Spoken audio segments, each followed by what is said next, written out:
said, I got this. I don't need them. We're live. So anyway, that's. How you doing, Shannon? Just fine, thank you. Part two. Are we ready to roll? We'll roll.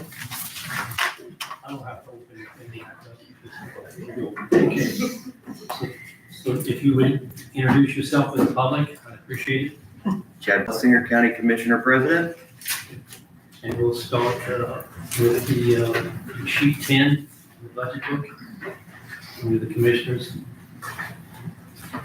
So, you want me to speak or do you want to run through it?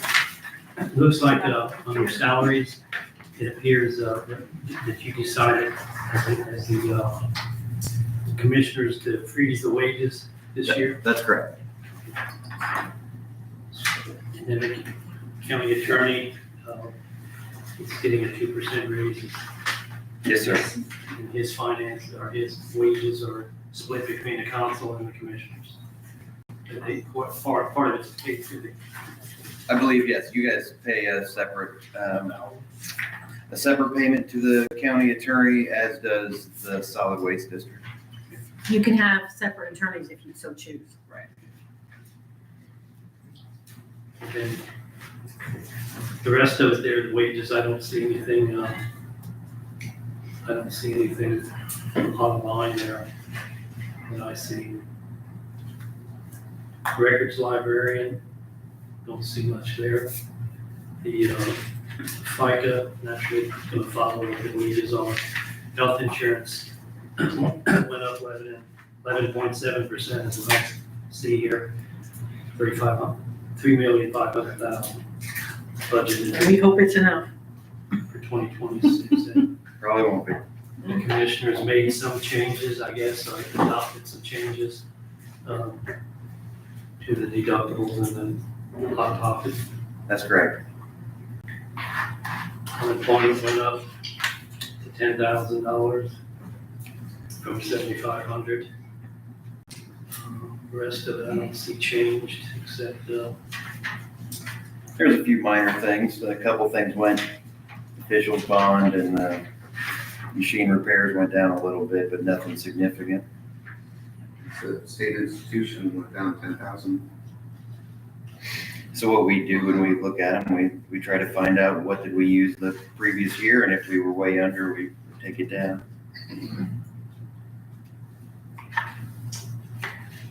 unless you've got comments, you're welcome to make comments on anything. I don't see any other real drastic changes. What is DAV? Disabled American Veterans. For the sample? Mm-hmm. It's for their van transport stuff. I just understood one. I noticed the older American Center went up by 2,000. They asked for a little more than that, and that's where we settled. Okay. Yeah. They do provide quite a bit of service to county residents, and yeah, their numbers are really strong. I'm actually surprised that the people that travel from around the county to come to Jasper, to do that stuff, it's so far away, but they do, yeah. I have a family member who said he just loves it, and he's there every week. Good. I've heard good things about the program too. So. Mhm. And then the insurance property and liability went up 100,000. Right at 100,000. Workers' compensation may go up. Brooke's been working with the insurance company on our class codes for that. And that's by, But the more people you hire, the more you have to pay. and our accident rate, which we talked about, a couple departments there. That you have accidents, workers' comp accidents, that your factor goes up. And then attorney, I see here, there's not a lot of changes, small change. Postage machine repairs went down. It's because we really don't, it's under support contract, so hopefully. And on page, I guess for page 11 there.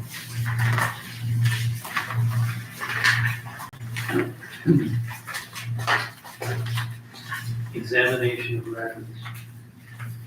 Can you explain Mr. that? Gleasoner, I don't have that, I don't have a page 11. I'm sorry, I didn't give it to you. Examination records, when they come to do our audit, we have to pay for everybody's in the county, all the taxing units in the county. Now, we get reimbursed for everybody's but our own. And our own cost us quite a bit. You guys were in on the exit conference when they kind of talk about that. So it's really all the annual audits. It's everybody's, we pay everybody's audit, we get their money back. Ours is the only one that we have to budget for and actually have. Okay. But it's audits like $900 some a day. Yeah. And I think their regular audit is, I forget what they told us during the audit. Yeah. It's quite expensive. They gave us the rates, yeah, we started also. So the next big change is Live Springs. That's by statute. The state, Based on they give us population. that number. When there's a line in here for animal control, where does that go? Like, what is animal control When go? the sheriff's department picks up an animal, somebody calls out in the county and they've got an animal, they'll go get it and they take it to Dr. Hassenauer's office. Dr. Hassenauer's office will keep it for, there's rules, I don't remember what the time frame is, but they keep it for so many days and they give it food, keep it alive, medicine, whatever is necessary to house it safely. And once the animal is claimed, great. If it doesn't get claimed, then it gets euthanized. If there's not another alternative. They try to rehome it. Then we try to rehome it or they go to Humane Society. Yeah. Those are the primary things. Yeah. If the animal has an illness, the animal is really badly hurt, there could be reasons why they have to do that. And are we close to that $10,000 mark every year, you think, or? I think we actually went up a little bit last year. And Well, I think we were over from the first time. Depends on the year and how many. 24-25, we went up from 4,500 to 10,000. Because They changed their rates. It changed, because, yeah, it came in, That's our, they were reaching out to us saying, we're not getting made whole. Yeah. Can you also please pay for flea and tick? And can you, because if we have them in there and we can't get their paying customers, animals sick by having them, so they get certain treatments. Didn't they hold them for like a shorter amount of time and now they're holding them for a little longer? Yeah, I sold it for like, 3 days, now it's 7 or something, or Up to, right? 7, yeah. And then the computer consultants, I guess. Matrix. We're under a 3-year contract, so I think we're almost at year 1 complete. And solid waste. It's went up some. Now I'm gonna hit on the ones that have changed. Comprehensive plan, we've got that initiated, and that was in the 25 budget. Nothing in there for this year, coming year. So we should use 93, I don't remember the exact number, but 93 out of that 100 roughly. So, and then there'll be nothing for the next year. So whatever doesn't get paid out this year will be rolled over. Subdivision reviews went from 1,000 down to 500. We just haven't had any expenses out of it, but we need to have a little in there just in case we do. In adult protective services, we took that at 5,000 out completely. Well, Davies County used to house it and now it went to the state. So we don't have, I mean, they still service, but That's what I thought. So that's basically it for the commissioner budget, that page, and then so then we go to page 19.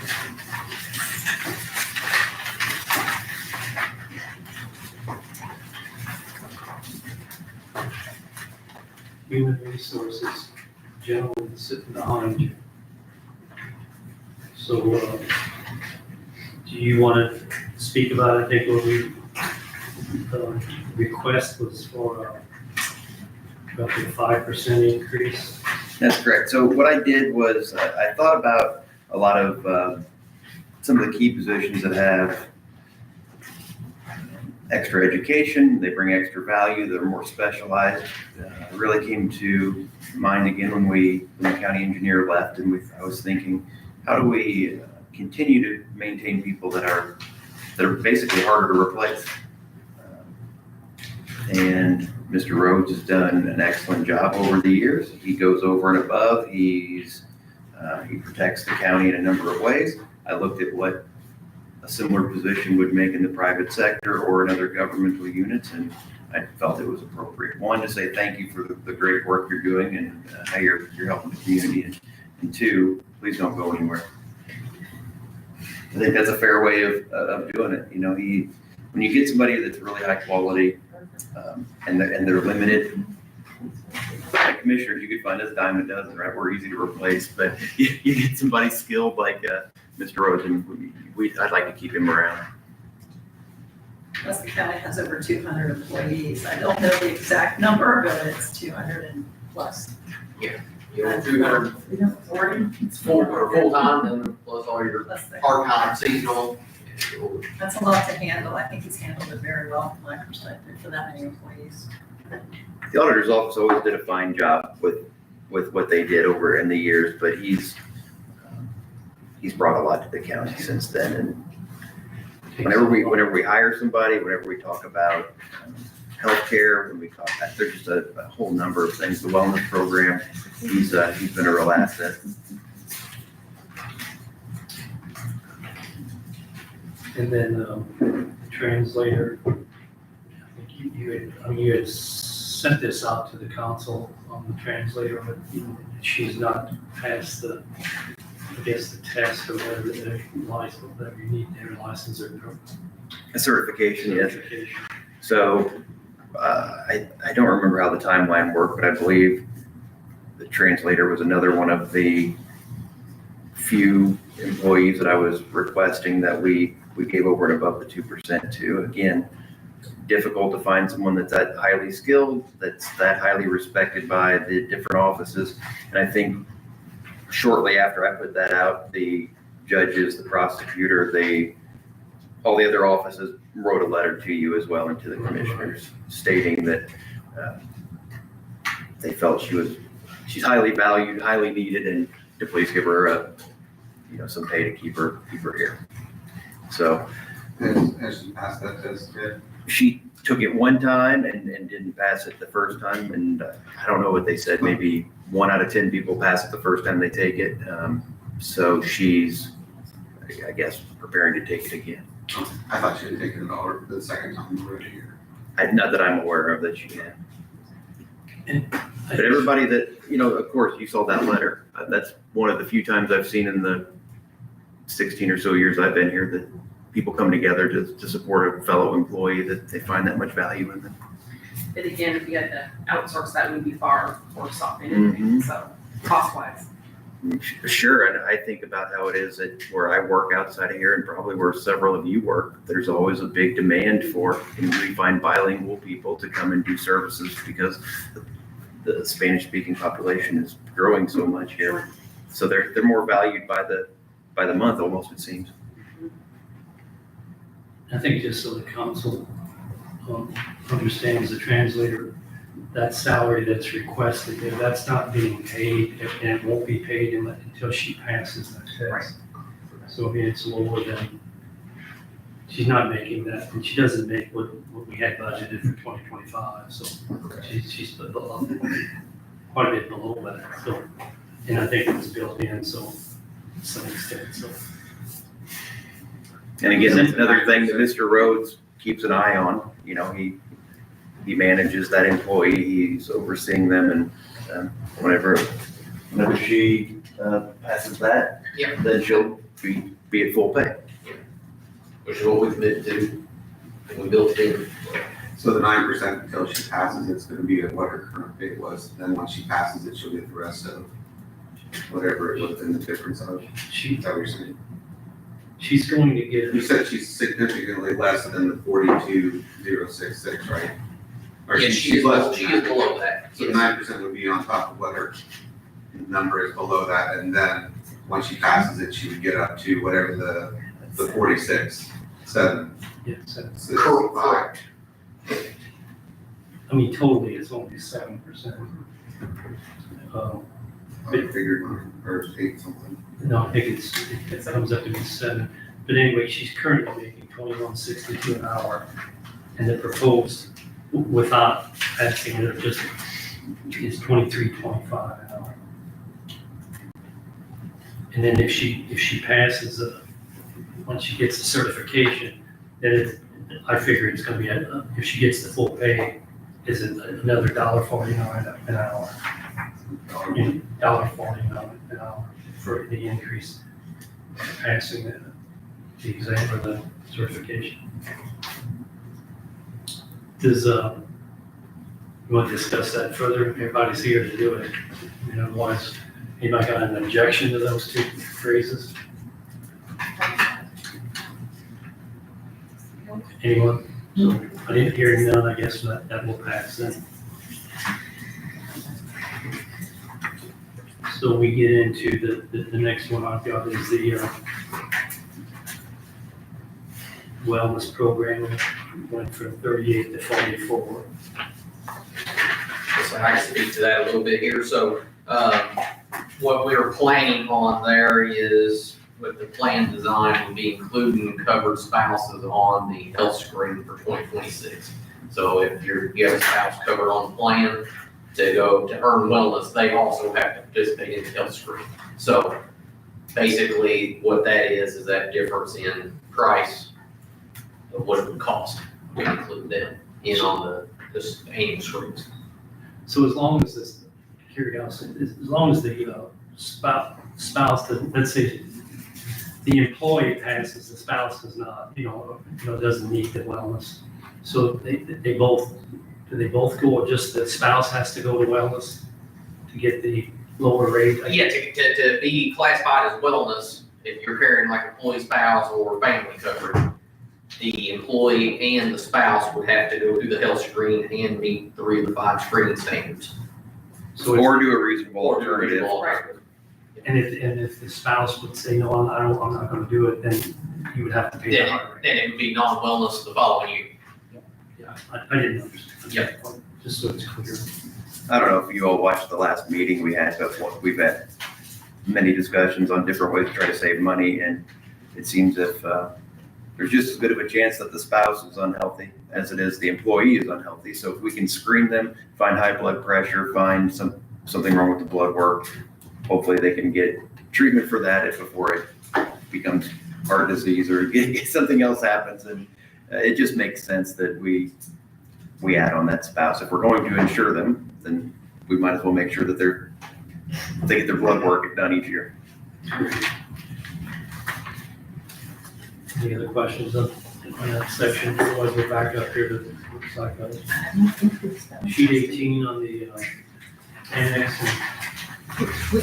We have a question, she has a question. So the spouse doesn't meet 3 of the 5, they have to participate too, They would have to do reasonable alternatives. not go to the wellness coach and all that? No, they do not have to do quarterly.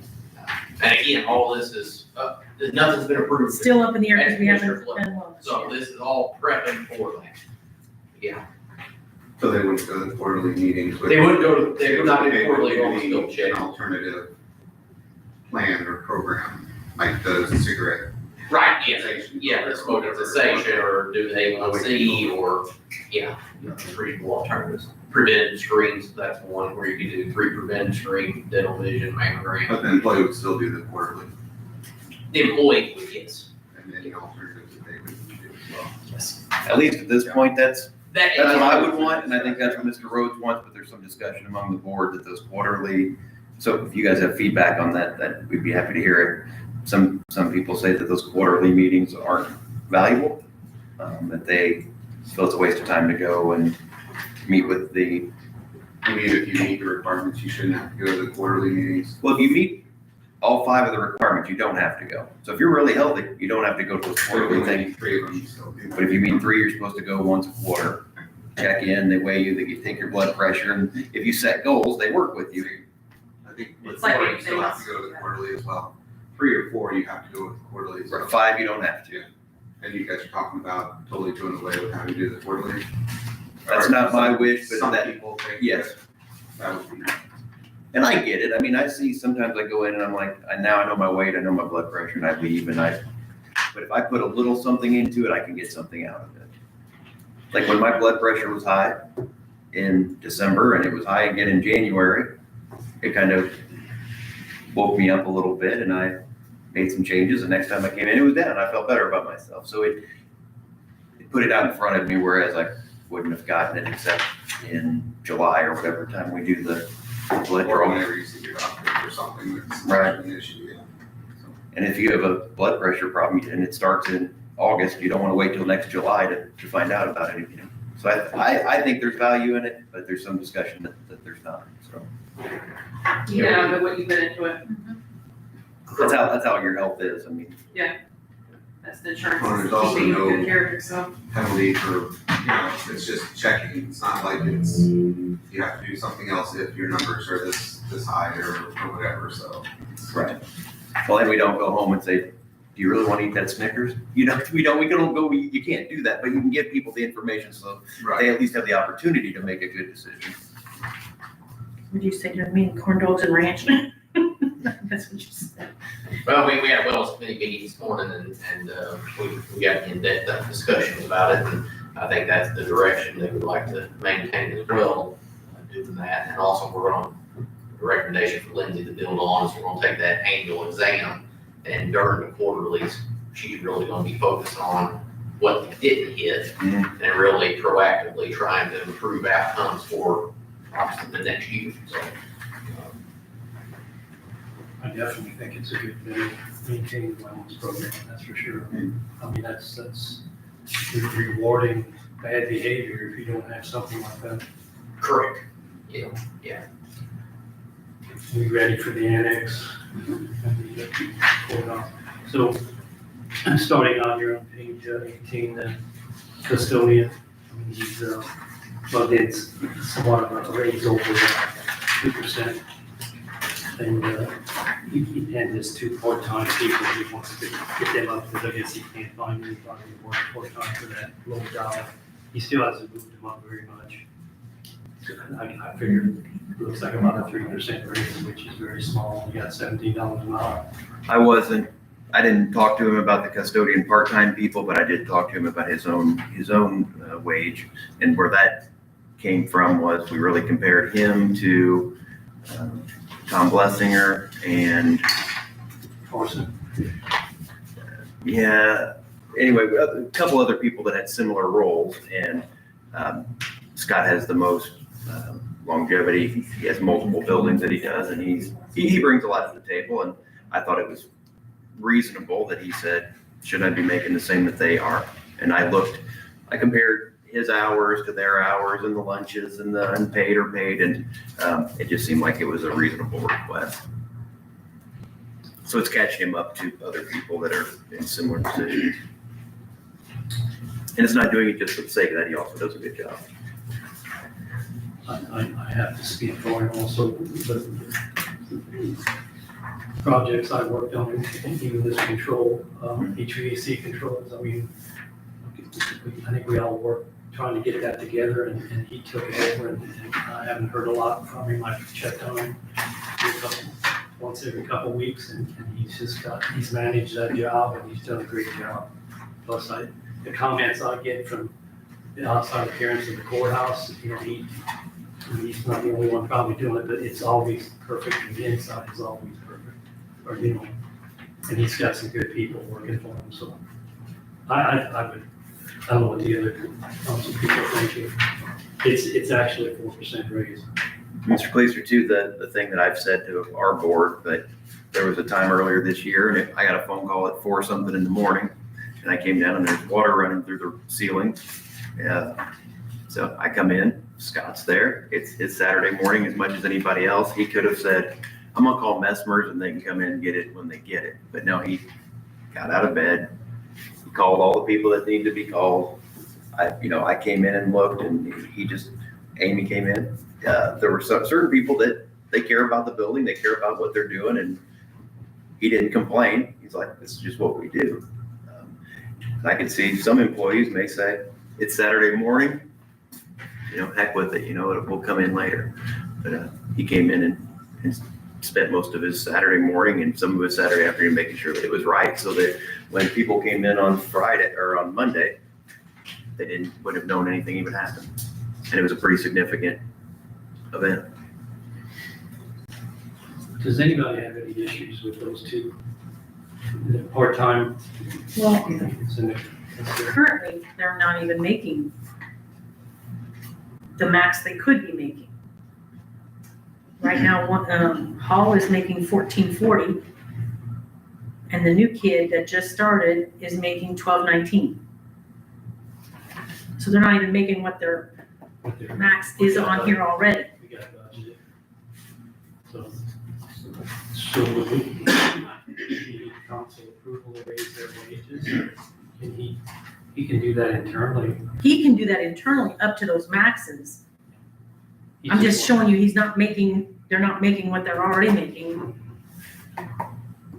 or what they could be making. So the raise would be more than, I calculate 11 and 14% as far as that goes. It's already- I guess you're allowing a higher maximum, not necessarily what he would actually pay. Right. He's not paying him the maximum now, I think. Good vote. It's weird because, well, If they're not making that max, then what is his plan for that then? Is his plan to put him at the max? He- Or? is when I his plan talked to him, he just wanted to do be. 2% or 11%, 14% or? I asked him, I kind of asked him when I spoke with him on the other thing is, I don't think he's gonna push it up, or it's not his intent to put it to the max.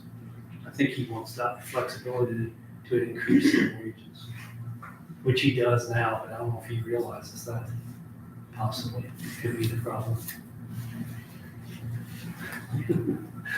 So what do you think? I don't think you realize. He could, I'm not sure. because this Kai, he just started here. He just,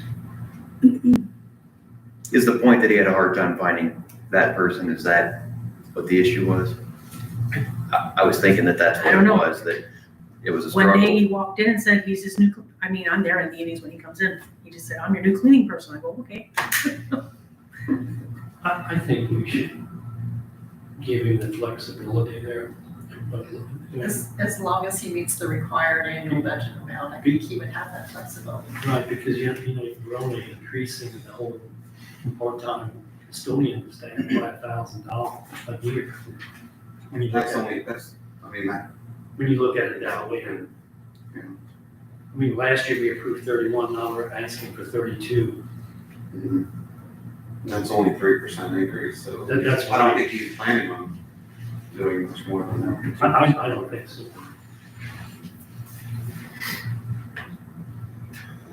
So are we okay with those then, as they stand, Yes.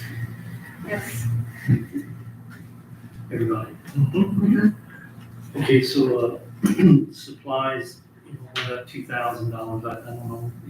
And again, I questioned him on this, and he just said that, he just put a factor on there that prices have gone up on all this cleaning fluids, or cleaning solutions and all that stuff, so I don't see a problem with that. And then repairs, he's done a lot, he told me he's got and we all know he's got a lot of repairs that's gonna come in close this year with the water meter, the backflow preventers, he had to do that when they redid the water line, and I think a unit went out.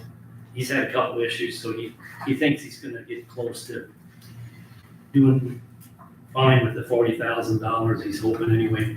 So he just thinks, there's some other issues that's why he'd like to have that, extra $2,000 in there for next year. And then, elevator maintenance, same thing, I think they're increasing, they keep increasing these costs for that inspection, which I guess has to be annual. So otherwise I don't see anything there. So page 24 would be the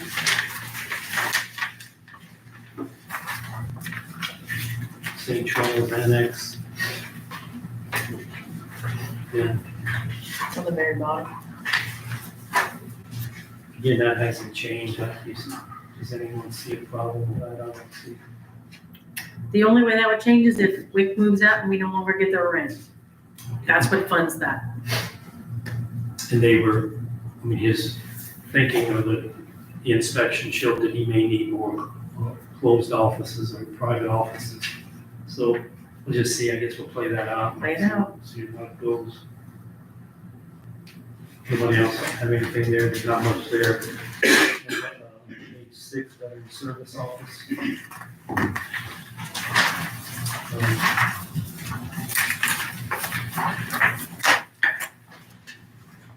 Again, things have gone up. I think he's asked for more. Does he want to fund maybe 29 hours or something? Or why did we push that higher than?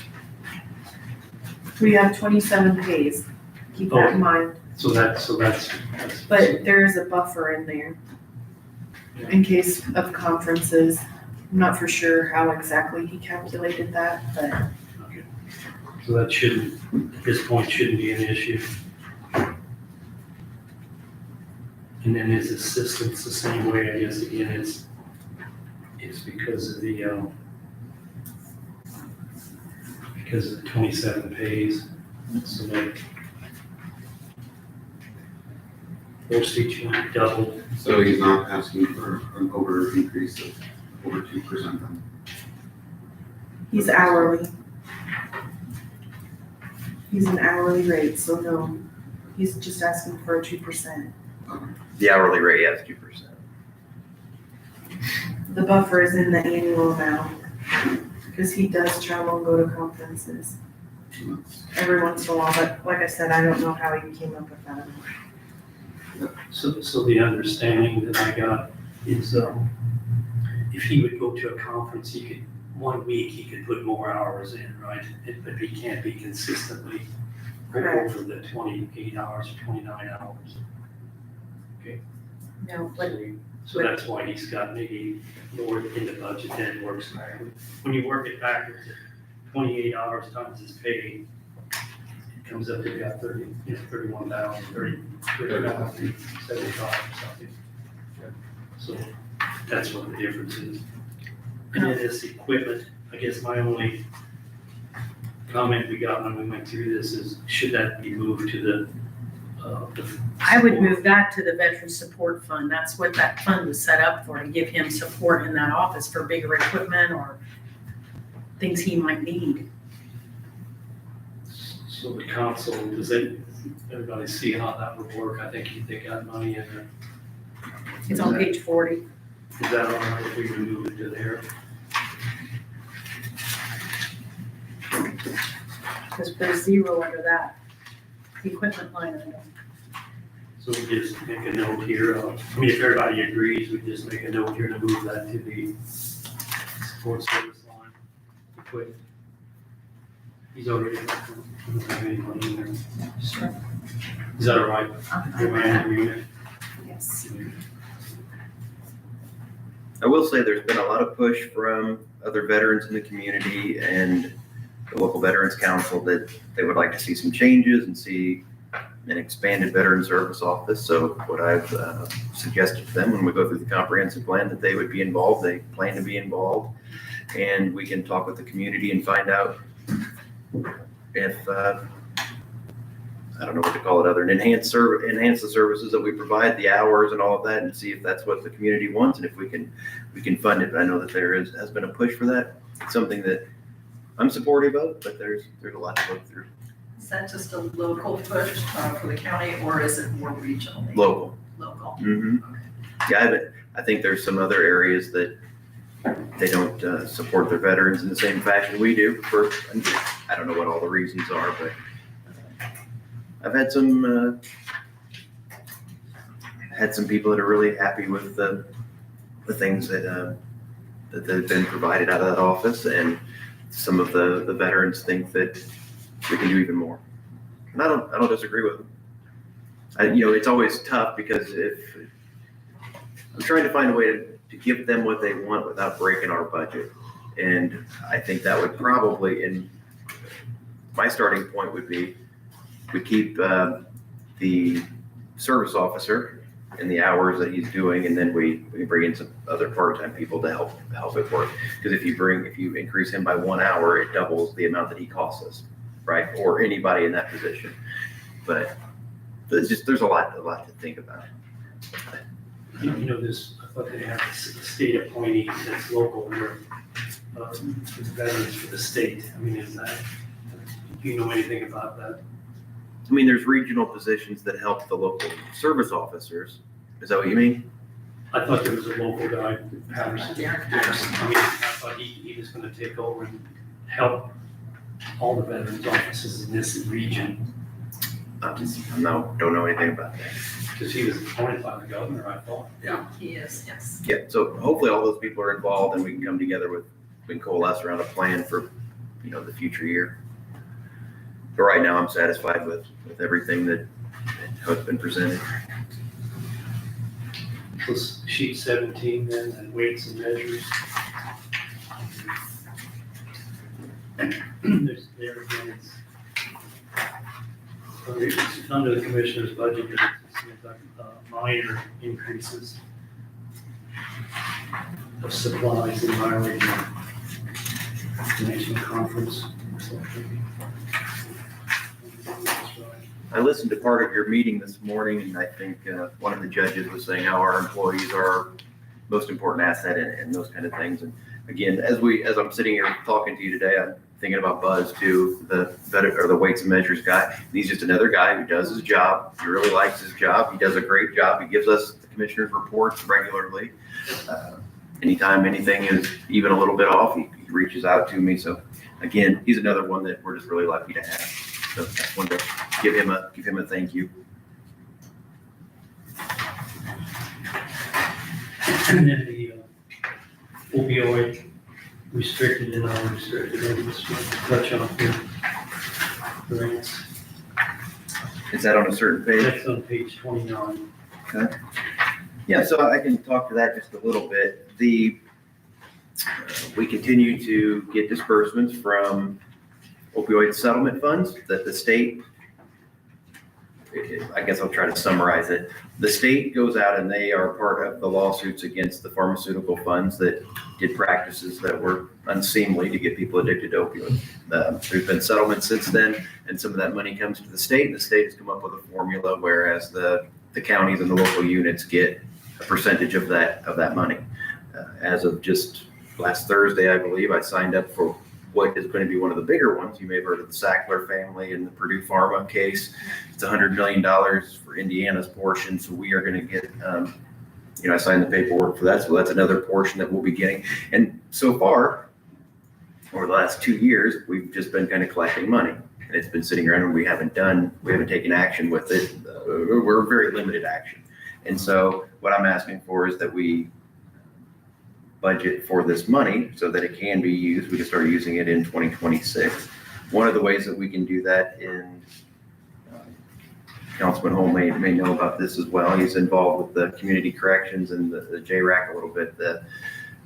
We're going out for a grant next year, and you have to use these settlement dollars as a match. So again, it's a way to expand the money that we've got, and I just want it to be available. So we put in I don't know what they call it, a letter of intent in June so that we can be in line to get this grant. We are going to have money available. And I know that there's other local people that are, I'm meeting with the Community Foundation on Friday. They want to talk about the opioid dollars. And I know they've done a good job with some of the recovery things, the Dove House and the Next Step Recovery Home. They've done some good things locally. So I'm going to just have to build some people around me to help find the best ways to use that money. And if it's not budgeted, we can't use it without, going through those steps. So that's kind of where we're at with that. The question I would have, is that the total amount, or we still have other monies that's not, would not? Oh, there's money still in there. Yeah, this is just a portion. The 200 and the 100 for. Yeah, I just did that report yesterday. So we got some leeway there. You're saying this is on page 29? Yes, at the bottom of the page. Okay. So there's just these two, right? So the restricted and unrestricted. We That's what you told me. Yes. 20 for, 200 for the one and 100 for the other. Okay, yep, so I think that they didn't. And once we know more, we can always adjust it. Right, and the point of that money isn't to keep it sitting in an account, you know, we were supposed to get it out to help combat the problems that we have in the opioid Yeah. pandemic or crisis. The restricted has certain criteria you have to, because when I do the report, I have to say, this is the criteria we use for this payment. Right. So, the unrestricted is a little more free. And I hope you consider community corrections as part of considering that's their goal also, and they've been cut. They're the unit that got the last money that we spent with the new night officer and the drug For the screens. council here. Yes. I kind of know a little bit about it, but at least, I mean, that's a good place to use it. I think, you know, all the arrests that I see, it's mostly drug related. So, My opinion would be that the state forced us several years ago to have a local Justice Reinvestment Act committee, and we have one. And that's supposed to represent everybody in our justice involved things. So that would be, to me, that would be the group that should help direct where the money goes. You can also create your own committee if you wanted to. So do you have any other, I think that's all we have as far as the budget. You got any other words of wisdom for the council? Do we need to talk about solid waste? Is that, They- or did you kind of just say that there's, They're not under they're not under. I thought us. usually I'm the one that said, Right, this is. they're in your budget, but their board is separate from us. I just didn't know if there was anything that we needed to do for that while I was here. Now, we did fix it, that's one of the pages we fixed, because Carla had 26 pages versus 27, but we fixed it. She was back there. No, but as far as anything else to say, no, I appreciate the work you're doing, and I'm looking forward to doing the comprehensive plan, and hopefully we can come up with some things to continue moving the county forward. I'm excited about the process. I'm glad Meredith is part of it. So far, so good. Mr. Kleesner's part of it, and I think there's hopefully a lot of good comes out of it, or I'm gonna feel really silly that we spent money on it. But I think if we're pushing them in the direction that will be helpful and useful. I'm part of it too. Well, thank you for coming and the explanation on everything, so. And as always, I'm always available if anybody wants to reach out. I've been working on my communication skills the last 2 days. I've been getting an influx of emails for some reason and phone calls. So, yes, it's in there. Hey, thank you, everyone. Have a great day. Have a great day. Thanks, Sandy. You're Thank you, welcome.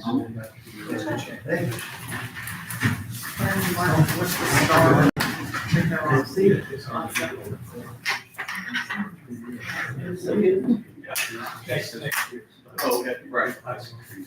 He left Cindy just did her 2 days of reflection. Sorry, Yeah, same. wrong person. I knew what you meant. Amy, could you introduce yourself to the public? I am Amy Kippenbrock, County Clerk. Thank you for coming today. And, I guess we'll start with sheet page 3. You're up in the upper. Did the 2% increase for staff And then for the clerk's office. And dues change possibly, huh? I'm sorry? And the dues change, otherwise there's not a lot of change there. I would agree. Dues are usually based on a salary. So if you raise the salary, the dues. That's,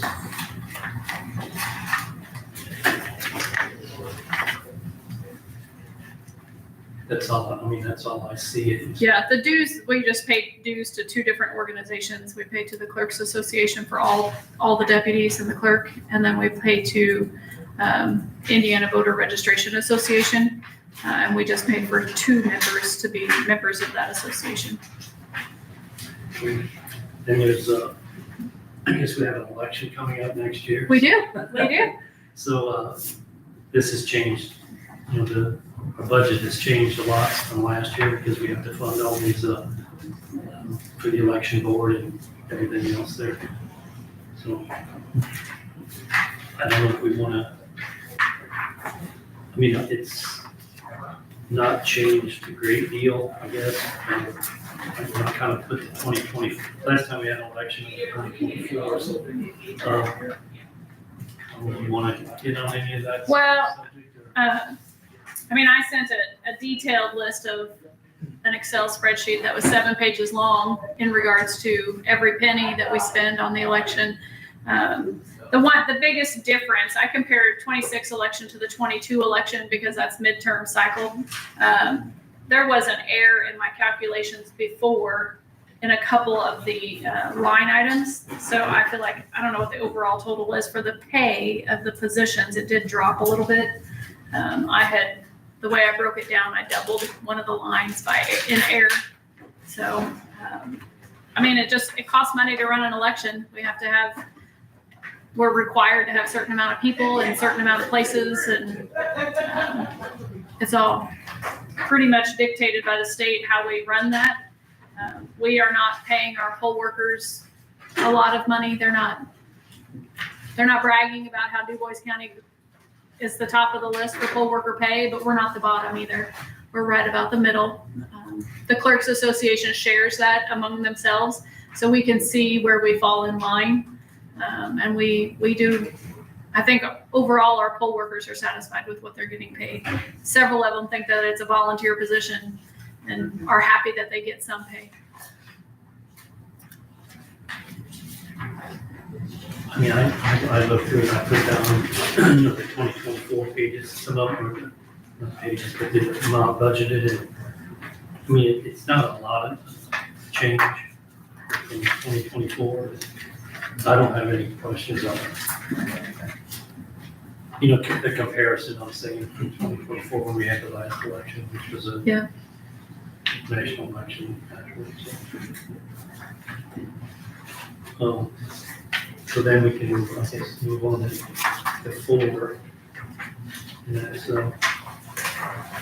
board registration. That doesn't change a whole lot there. That's on sheet 4. Yeah, that's it's the same as what it's been. The voter registration official is a stipend to the voter registration clerk. And then the supplies is it's really kind of a backup to our supply list in the election board budget. If we have extra signs that we happen to need because we move a voting location from one place to the other, we want to have a yard sign out front to direct people in the right place, or maybe there's an odd thing that pops up that we need to get at the last minute. That's what that supplies line item is used for. And then, I think the last thing here is on 37, the perpetuation fund.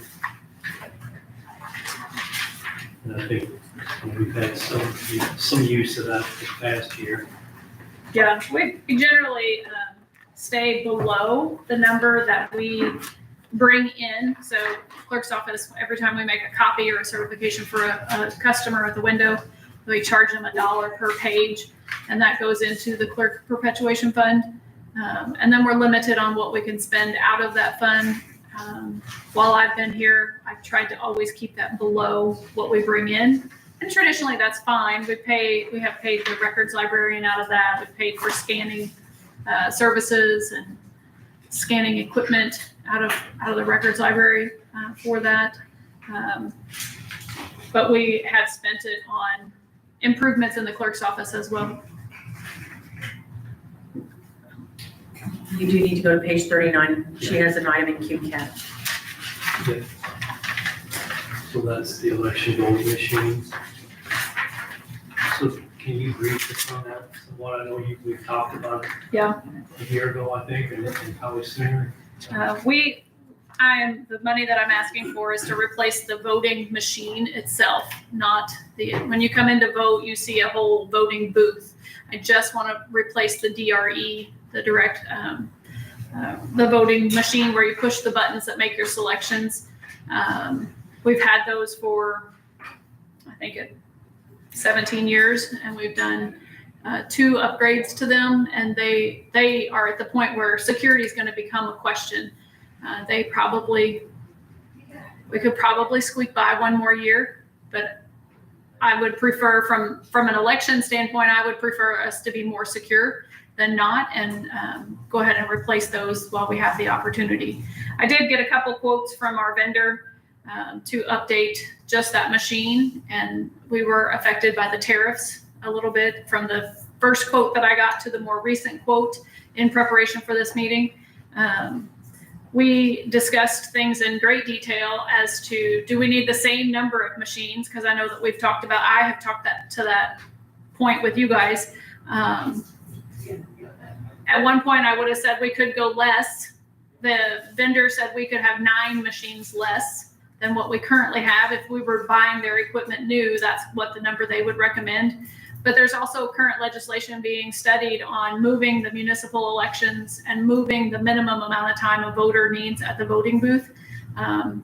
Knowing that changes in that realm could be coming, it could create longer lines. It could create an impact to us here at our level on how elections are run. So instead of saying we should have 9 machines less, which is not a huge number when we have 96 total machines, but I would rather just replace all of the ones that we have, and then we're not shorthanded. Some of those are emergency backups on election day. So if a machine would go down, we can replace that machine today, and we can keep operating as we normally do. So when I came before, I let you know that Microvote will work with people at counties, as in you can either pay for the whole bill in 1 year, or you can split it into 2 years.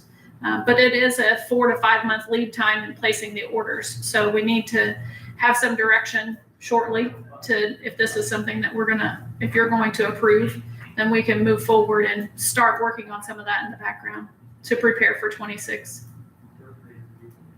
If we went to a different vendor, it would be the entire voting booth, and it would be a much higher price. This is not what our entire voting booth costs. This is just the one machine within that booth. I think we had discussions, to make sure we're going with a company that's going to be around. Yep.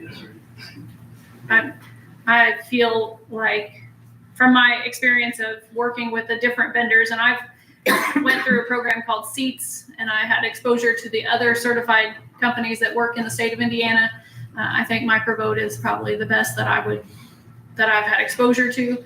Their product and their service is super. It is top notch.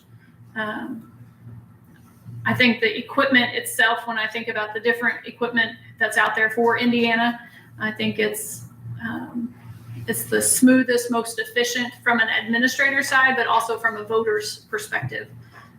How the voters' experience works is pretty important to our efficient process that we have here in keeping our poll workers down. The other vendors that are out there may require us to have more poll workers to operate in a polling location. So it's not just the price tag of the equipment, it's the price tag to the election as well. So, and Microvote has, I think there's 92 counties in Indiana, and I think they have 72 counties that their equipment is in, and they're an Indiana-based company. So that's a good statistic there. Yeah. So is the 275,000? Is that the total amount? That's the total amount for 96 machines. So you would, looking forward, you would try to order those in January then? No, I would order them as soon as you say yes, you're going to build it in the budget. But we couldn't pay for them until. We would not pay for them until January or later. I want them in place for the primary next year, which means we would probably take shipment sometime in March. Late February, early March timeframe. And then you mentioned like a 6 month lead in for the ordering. Yeah. I see that. Okay. Some discussions from policy. I think from the standpoint of having a clerk that's been here a while, it would probably be a good time to change it while she's here as opposed to it's her last term and changing it with the new one coming in. Probably be a good idea to make sure we've got all the things worked out with some experience here, you know. Yeah, I agree with that too. If we would have a budget shortfall from what, since we don't totally know, we had to trim somewhere, don't you think you would put that one on contingency as something we could delay if we had to save some money somewhere? Since we have machines that work, if we had to, I'm just saying hypothetically. Your Could Q you split it into 2-year payment? If you have a Your shortfall? QCAP fund is a rate-driven fund, and it will make about $935,000 next year, So it shouldn't be. based on our AB. I think if we, we approve this and she orders it, Yeah, I mean, we're kind of, we wouldn't want to back out on that, I don't think. We're gonna have to bite the bullet at some point Then We'll get it maybe, cheaper. by then 2029, split right? it in 2 years, like she was saying, do that option. It's interest free, 2 years. I'm sorry. It's interest free, Yes.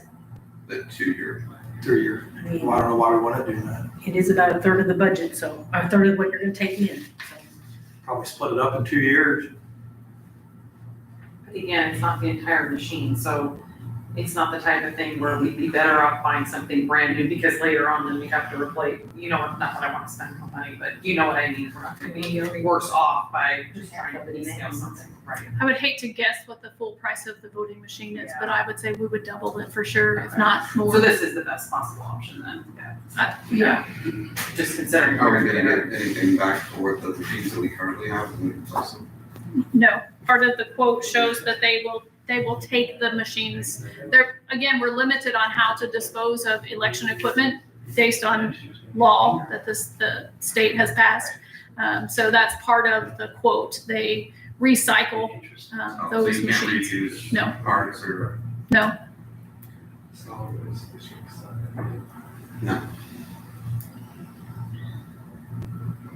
Amy, splitting that in 2 years, would that be paid in January of 2026 and then January of 2027? yes,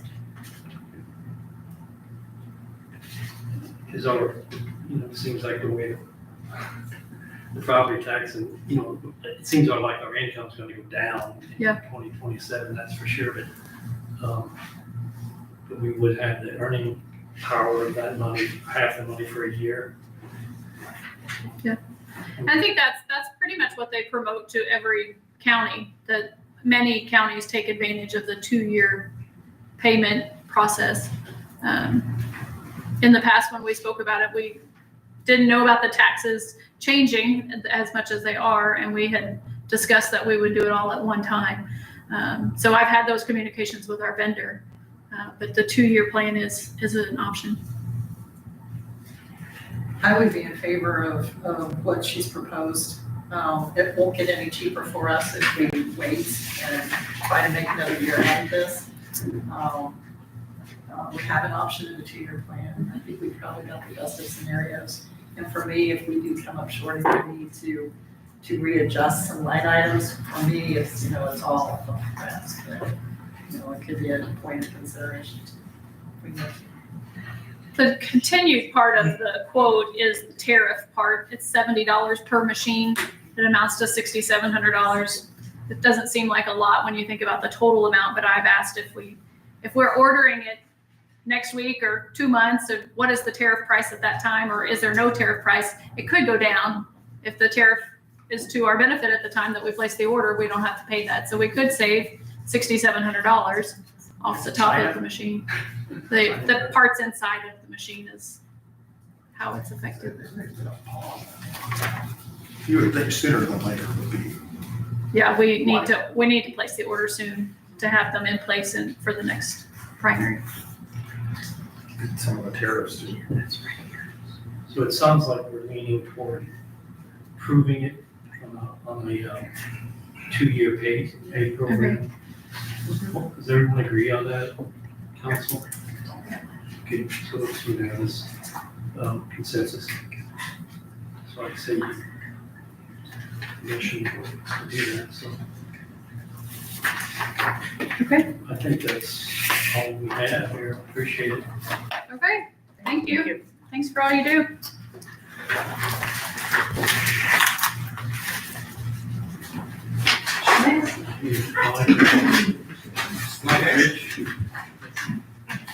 How are you today? Hello, everybody. I'm Michael Fritsch. That's what they're seeing.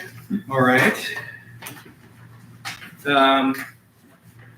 Just briefly to catch up to speed. So the state of Indiana requires each prosecutor's office in the county to provide child support services. So we're obligated by law to, both by federal and state law, to provide, to create and modify and to enforce child support. So we collect, I think, over $2 million a year here in DuBois County. We have done, we're in the green this fiscal year, as we always have been. That's very important. That means we've beaten the standards required. The standards are pretty rigorous, and if we don't meet those standards, we don't get the reimbursement. The reimbursement is very valuable to the county, not just to us. As you all know, I think 66% comes back, so that's awesome. So we've done that. I just want to throw a little plug to my wonderful staff. We have, so we're like, there's 6 large counties. We're like third down. There's 36 counties our size in DuBois County in the child support. In 2 of the 5 indicators, we're up in all of them, but in 2 of the 5, we're the top 3 in the state. So we're very proud of what we do. We have a tremendous staff, great administrator, and I'm really proud of the work we do. Congratulations on that. Thank you. And you guys, so what happened too is we get a little money, you guys get money to the county, the clerk's office gets money. We're not here to discuss that. That happens automatically, and we'll keep in the green and keep that coming. Last year, or a couple of years ago, you know that we moved. So we're down at 248 East 3rd Street. If you haven't been by, come on by. Love to see you.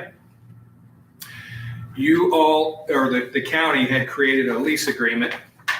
And so every 3 years it goes up. Next year it's going to go up, but it goes up in the middle. Derek Young, the owner, was fortunate, and he gave us like a 2 week because it was not exactly on a month. So he gave us a couple weeks at the lower rate. Initially, my understanding was that the county had paid for the rent. And last year we had, because our numbers were okay, we couldn't take all the rent. We went through all the numbers because it would cut out too quickly. We covered 5 months. When I say we, from our, and the county covered 7. And so if you'll note, because there's only 2 changes, if you know, one is of course to the 2%. So that speaks for itself. And the only other is for rent. So sometime next year, it goes from, it's been $1,700 a month, and it's going to be raised to $1,836 a month, and that goes for another 3 years.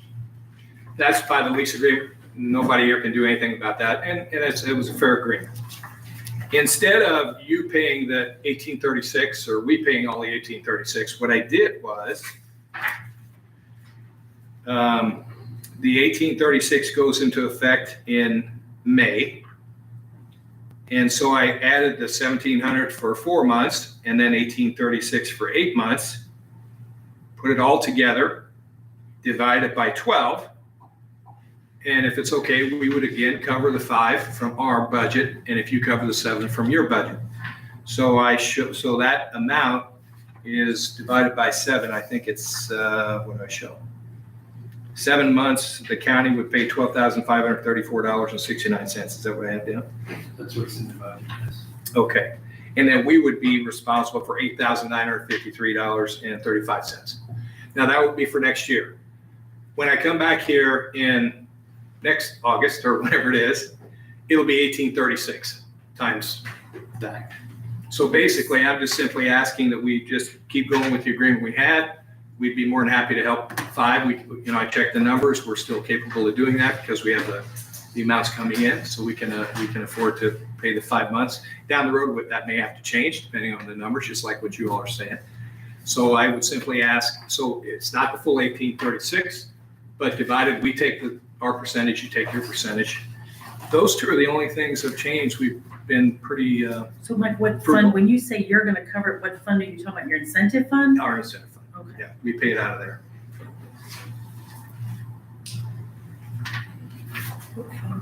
It sounds fair to One me. 30, 129. Makes sense. So those. Well, we those are- didn't, I guess the incentive fund doesn't need to be budgeted, Correct. It does not. so that's why we took. Now, that. the incentive fund, however, by law, it has to go toward child support issues. And now down the road, I don't know, the county, the clerk's office has some, whoever receives it has to go toward that. So obviously your money goes toward that and it can be used. But The county's incentive, we're gonna use it for the cost allocation plan. That's the one thing we have budgeted in that, in the county's portion of the clerk's is different, so. right, the clerk had, but I mean, the obligation is to, that's the thing, I'm not saying they're generous, but they know that child support is so important in the state of Indiana that they give incentives to keep it going, for the counties to do it. Because if they didn't do it, it would really be difficult. I mean, literally moms would have to sue dads, hire attorneys and everything else. So some do, they can still do that, but we provide a lot of that service. So anyway, yeah, not to get into all the ifs, ands, and buts of it, but it is a system that's been working, and as long as we keep doing our job, hopefully we'll keep the numbers coming back. Those are the only two issues. I didn't know if anybody had any other questions. No, but I will comment, I did go into the office and Okay. met with Michelle, right? Yeah, she's administrator. And Sherry Spinner also was in there, and so I got a really good overlay of how that office operates and the security with which it operates under. And you're right, we do have a good staff in there, and I really want to compliment Michelle, she's done a great job. Thanks, Dean. Yeah, you're all welcome to come down, so. If you don't have anything else, I appreciate your time. Thanks, good luck. Can I keep this, or is this yours? That's ours. Okay, thanks. So who's-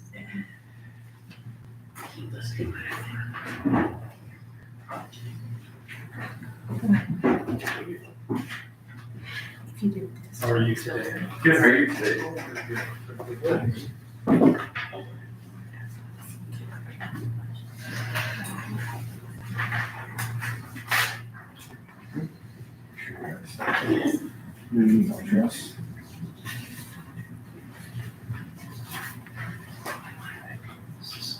This is different. Right, it says information on it.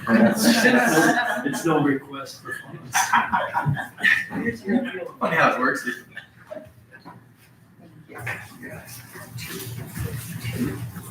Right? Should I give it a minute? Wait for Mr. Craig? We did, I think We're good? we're kind of on, I think he'll be right back. Okay. We just decided, when you gotta go, you gotta go. Just keep moving, okay. I'll keep moving. I agree with that. Travis from Queen Penningburg Airport. I also want to introduce two of our board members today, Jim Hunsaker, Airport Board President. And of course, you guys all know Miss Becky Beckman. Good to see you. Wonderful board members and supporters. As you can see, they're here in person, so very much appreciate their time and being here today. Just real quickly, just want to say thank you to Woods County Council. We're moving ahead with the Frost Jones Terminal Building. I think you've probably seen some, maybe some pictures from Free Press article. As you drive by 231, you kind of it's sticking up high enough. You can see it from the highway. It's on track to be completed in December, kind of January, probably more January than December. At this point, contractor stopped by this morning and said, hey, we're kind of pushing the envelope with some weather we've had and the impacts. But it will be our front door to the region, not just for our county, but also for multiple other counties. And it really enhances our capabilities and the impact of the airport. Some recent achievements for you, as you can see in the sheet on the agenda here. We had 23 students start last Thursday. Wednesday school started, Thursday they started at the airport. Last year's seniors, we had 5 of the 14, that's 22%, or 42% got their private class license at the age of 18 years old. So that enables them to go to Indiana State University, Purdue University, wherever they're choosing to go to the next step, a year ahead of everybody else. So that's a really big deal, saving mom and dad dollars and cents. To the tune, I told my board Monday night, probably around $14,000 it's going to save their parents to do that here locally. We just talked about the terminal building project. Thank you. We could not have made this project happen but for the $1 million line of credit, the loan we have with you guys. So much appreciate that. And the $500,000 grant. Thank you again.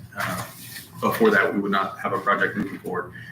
Some other things, we're just, again, doing the normal business at the airport, the aircraft rental, flight construction, hangar space, aviation fuels, and all the capacities there. Some recent challenges, I think I brought this up last year. I handed out a document for you to take a look at, kind of for your eyes only. Lease rate resistance, despite Steve and Jim working very hard getting our incremental lease rates up through the last 4 years at least. Some of the corporates, tenants are resisting paying current market value for those hangar. I just want to make sure you're cognizant of that. That does limit our growth and our ability to self-sustain the airport. That's our ultimate goal, is to be able to have who uses the airport pay for the airport, right? At the end of the day, that's what our goals are as administration and as the board. And it's also a prioritization given to us by the federal government. So that's what we should be doing. Some opportunities, just the infrastructure synergies, about the new terminal building, maybe a major highway might be coming through, would really help the accessibility to the region for us, connecting us to maybe Crane, thinking about long-term strategies there. Some corporate expansions, acquisitions. H&I, of course, acquired Steelcase was the big news last week before. And MasterBrand acquired another organization. I think that was public last week as well. I've spoken to both of those flight departments. It appears that's all going to be good things for us and continue to increase the use of aviation at the airport, which is a very good thing. That's what we do want to see is that. Service expansion, just acquisition of additional aircraft can help increase our services we offer to our customer base, which includes those aviation high school students. The aviation high school class program is, in my view, a long-term game, and some of the students going off, whether it's military academies, Purdue University, and the State University, studying to become a pilot, and then long-term they come back here making $200,000, $300,000, $400,000 a year. That's a good thing for our tax base, right? Budget requests, just real quick, same as last year, $1,022,300. I literally 30 minutes ago, I was talking to Robert Norris with DLGF right below here. Sandy gave me the password to get into the network to do our little thing. My number here, $180,000 of tax revenue, is inaccurate. It's actually, according to Robert Norris, the latest ramification of Senate Bill 1, it's going to be $156,738. That is per Robert Norris about not quite an hour ago. So our tax revenue is actually a significant decrease from what I got written here. But again, strategies, think about general fund is increasing our hangar capacity. We have a waiting list for aircraft owners to bring their airplanes to the airport. I was in correspondence this morning with a guy. In fact, he lives in Huntingburg, lives here in Du Bois County. He had to take his airplane to Sullivan Airport to park his airplane for the moment because of some limitations we have. But that's the solid revenue stream for us, is those hangars. Those you can bank on that money coming in every month. And fuel sales fluctuates with the economy. Sometimes people have disposable income, sometimes they do not. But hangar rentals, they're there every month, just like paying your mortgage or paying rent. So that's What's super the plan great. with those hangars? 'Cause if that was my only source of revenue, I'd have like 12. Well, Right? And are we yes. not getting any private funding to help fund their own hangars, or it's all got to be built by the airport to collect rent? No, it's both, right? So private funding, HB Hangar LLC was my most recent case in point of, the smaller hangars Ryan being built. That was a private capital coming to the airport. They stood up the facilities, the airport put in the infrastructure, the site plan, the taxiway into that infrastructure. So that was a win in 2001. The more recent one would have been MasterBrand, where they fronted, they capitalized, put up the hangar facility in 2005. And they, depends on how much capital you put in, is how much term you get on your lease and renewal options. But is there a plan to expand hangars? Absolutely. For Absolutely. All of our cash, I'm super Which is concerned. none though. Which is none though. Thank you, Ryan. You get What it. is the plan? But our cash to date, right? All of our cash has been saving pension, very conservative, has went into the terminal building. We're just, let's get through this project. To your point, that the board understands, Jim understands very clearly, we need more hangar infrastructure, more capacity, right? That's our next major project. And I mentioned, we'll be back, want to communicate and, join up partnership for that project. But that's a super, super critical deal for us. And these are a hell of a revenue It is. generator for you. It is. Travis, won't this set a precedent on this one you're trying to negotiate right now and how the other ones come to the table? That is If you exactly. can't get this done, then where's the money gonna come in the future? You're hit the hammer on the nail. This is the first one that is in the final phase of negotiations. That's exactly right, Alex. And how they, how this works out is how the next 4 will go, the next 4 corporations. Is this that long-term lease too? And they're Yes. fixing to leave, where are they gonna go? Where's the argument stay? I can't say I can answer that question. Yeah. One thing Travis did hit upon was the old leases were 1 year, $1 per year for 30 years. No income off those except $1. Yes. Underneath the new leases, when we build a new hangar, say a business comes in, builds a new hangar, they're going to get $1 a year for the hangar, but we will be paid for the property it's sitting on. There'll be a lease fee for, they take up 3 acres, they'll pay a lease fee on the 3 acres. As it should be, right? As it should be, what private sector does, and that's what the FAA's new guidance says. We didn't have that guidance in 1992 when these leases were structured, right? We didn't have that information. Now we do. We're trying to shift over to what the federal guidance says, and that's where we're in these negotiations. We're like, well, that's what the FAA is telling us to do. We got to get to market value. We have to get to market value, and it's a good thing for the property taxpayers in the county, right? They want to see the airport sustain itself, but we're not going to get there unless we get the market value. And what if you can't get there? Well, then somebody's going to leave. It probably won't be us. And So to his is point, I there don't know where they leases- live. Does the airport authority acquire the hangar? No, we already own it. They rent it. They lease it That's from what us. they're negotiating lease. And, Yeah. I mean, your opportunities are in the mid-states corridor, which may happen, but we're talking 15, 20 years, even if it happens on track. So your recurring revenue has to be done with these leases, or you gotta bring in new corporations. One of the two has to happen, or you don't survive. That's exactly correct. That's exactly good analysis. Yeah. But it Yeah. seems like you have enough demand to fill it up.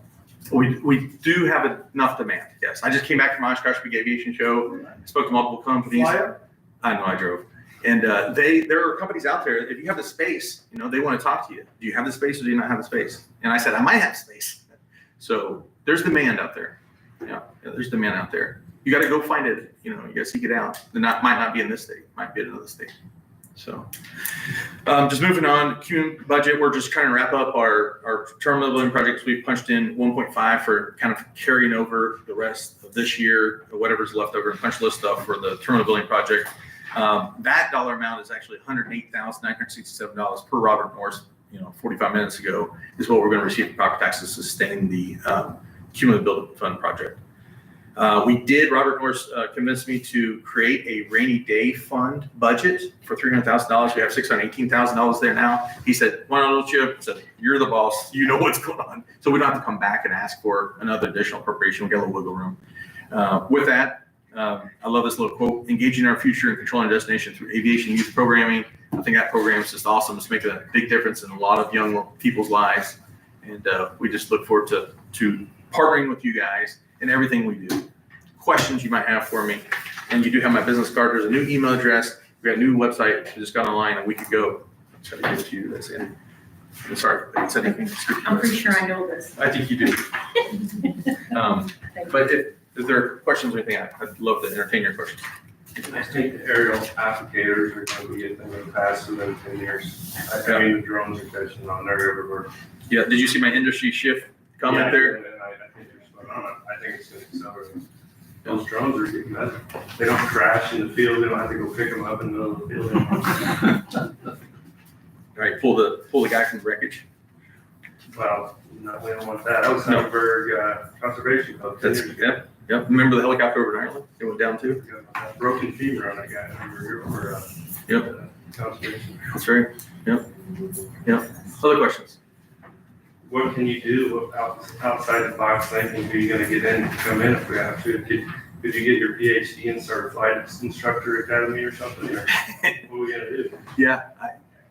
My thought is take the property we have, and bring an aviation aerospace related company. That's my thought, that's why I go to Oshkosh for, is to market the airport property to the kids. I tell them all about our aviation, program. It's all about having somebody that's interested in what you're making and producing. And I think aviation is one of those things that would help us locally, help all the taxpayers diversify our local economy is a good thing, I think, You got the aesthetics, it's coming. Yeah, that's right. Yep. I just want to invite you guys to come out anytime. You guys got my contact information. When we set a date for a ribbon cutting, you'll be getting an invite, obviously, but feel free to stop by anytime just to kind of do a walking tour. Jim and Becky walked through their week or so, picked out stains for the wood. And so, yeah, it'd be great for you guys to come check it out. Yeah. Thanks for giving us the update. Appreciate it. Absolutely. Thank you. Thank you, guys. Thanks. Thank you. Travis, is that your briefcase there? No, I don't know who's it. Mike Bridges maybe? Chad? It was, yeah, it was the other chat was there. It looks like Chad's.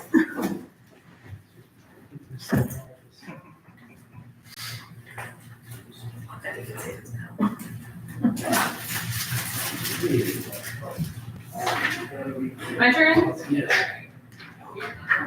How are you today? Hello, I'm doing wonderful. Yourselves? So if you could introduce yourself to the public. I sure can. My name is Chelsea Brewer. I'm the County Extension Director with Purdue University Extension here in Du Bois County. Our budget is pretty short and sweet. You will notice there were a couple of different changes in our personnel. In June, the commissioners approved the dissolution of the administrative assistant position. It was found to kind of no longer be the most useful position since we've started going to completely computer-based enrollment in 4-H, whereas it used to be completely paper-based. We had a lot of filing that had to be done. And they dissolved that position in favor of adding a second program assistant position that is has a prerequisite of bilingual. So that person is going to be offered a job tomorrow. So we're very excited to have that being filled. And then we have only one vacancy after that is filled at the office manager position. Our longtime office manager, 21 years, retired on the 4th of August. So we miss her greatly. I'm struggling at Sandy and Brook now, struggling to fill some shoes.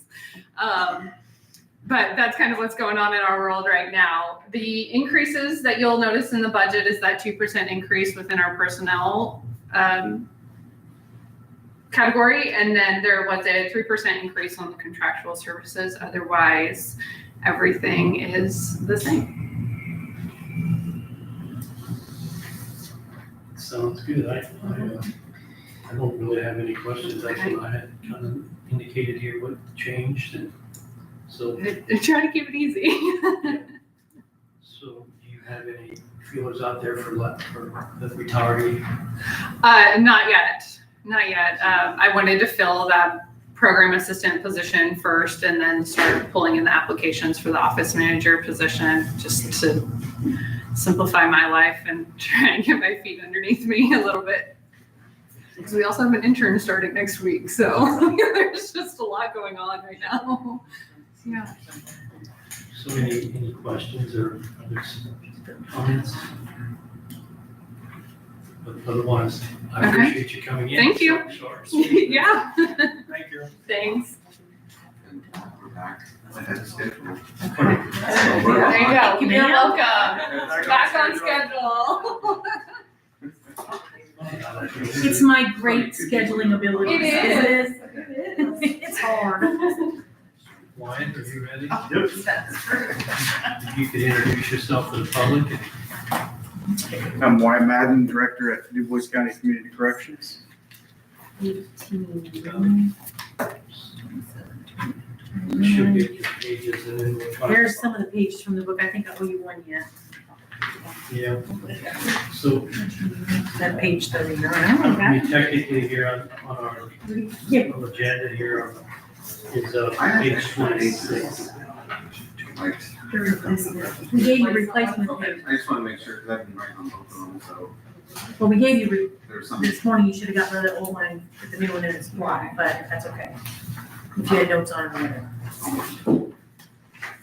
So Wyatt, we'll start on sheet 26 at the top, I guess, the community corrections project income. looks like. Out of the project income, I do have quite a few staff members budgeted out of there. This year's project income budget was $803,000. Try to keep it on track with that. It's slightly below that for 2026. We did have a decrease in funding from the Indiana Department of Corrections, our grants, for about 150,000 total decrease in funding. So I had to kind of move money around and utilize more grant money to pay salaries and benefits, and just kind of be mindful of what we collect throughout the year and not to over budget in 2026 for project income. There's 2% raises for the staff there. And then our usual funding items. What do you, lease that went up so much? Is that like, equipment lease? 10 grand? Is that something you lease that it just had that? That's our GPS vendor. They've all gone up. The price didn't go up. We put everybody in work release on GPS starting last year, so that price naturally increased. And then that person on work release pays for that. Correct.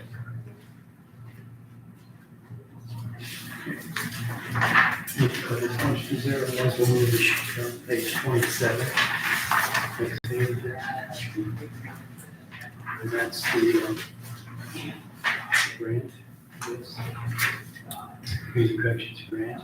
Yes, so the grant on page 27 includes the residential and community supervision grants. In total, is about almost $85,000 between those two grants that we got cut. The main difference between the 2025 budget and 2026 budget is the health insurance line was decreased to 0. So I could fund the salary and benefits, FICA and PERF, plus the salaries with the grant. So while we're on that, how are we going to fund the health insurance then? I believe maybe through the commissioner's line or CNR. I don't know if that was, I think he had done a great job sending this out to everybody, kind of a breakdown. How this gets, with all these grants, it gets complicated. Right. How to follow this. Didn't we already kind of know this was coming? We've already talked about it. We said we were going to do the CR tax. Yeah, we got word, IACAC leadership got word, I think around May or so, that there could be a decrease in funding for this current budget cycle. And $14 million was cut statewide for the community corrections and justice reinvestment grants. Yeah. So the 147 you put in CNR tax is this, That pays for the staff members that are funded out of that. so he put it in the CNR tax. That budget. wasn't the health insurance. That was, It is health insurance for these positions okay. in the CNR tax budget. Because that's what I thought. We've already discussed that.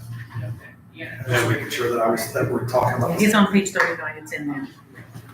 But I mean, historically, we have always budgeted health, whatever's left out of our grant towards health insurance. Losing $85,000 out of our grant, and then trying to be mindful of what we collect and what we can budget for out of project income.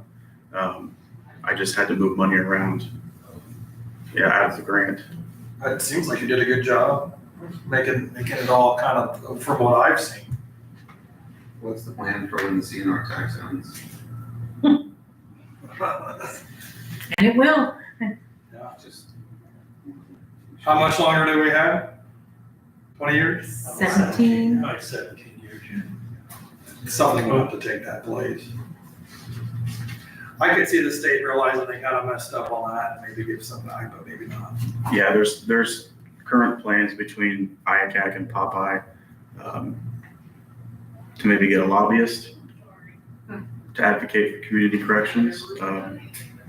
Basically, what it comes down to is the state's going to pay for somebody to be incarcerated, whether they want to pay $80 to $90 a day for the Indiana Department of Corrections or they want to increase funding for the grants to where it's, it varies on county, but it's $22 a day for people to pay here.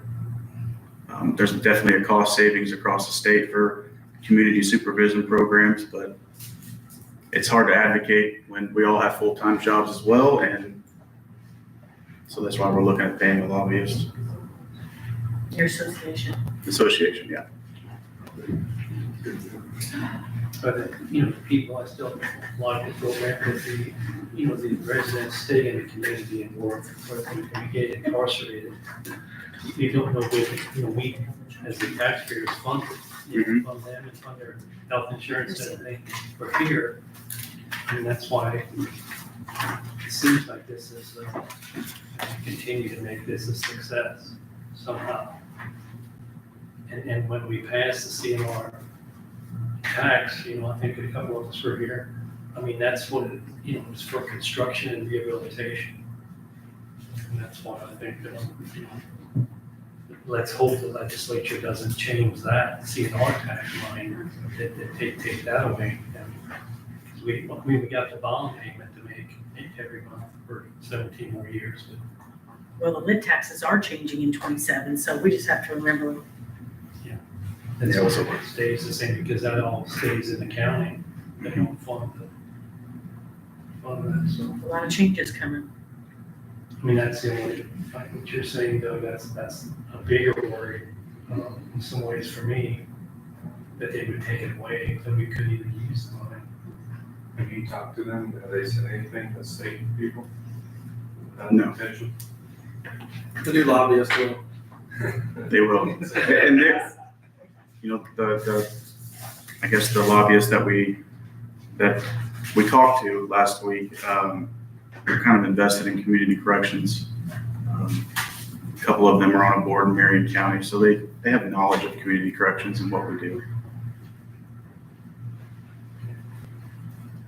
And then, I think we're through with that sheet. So we go to page 18, and like maintenance.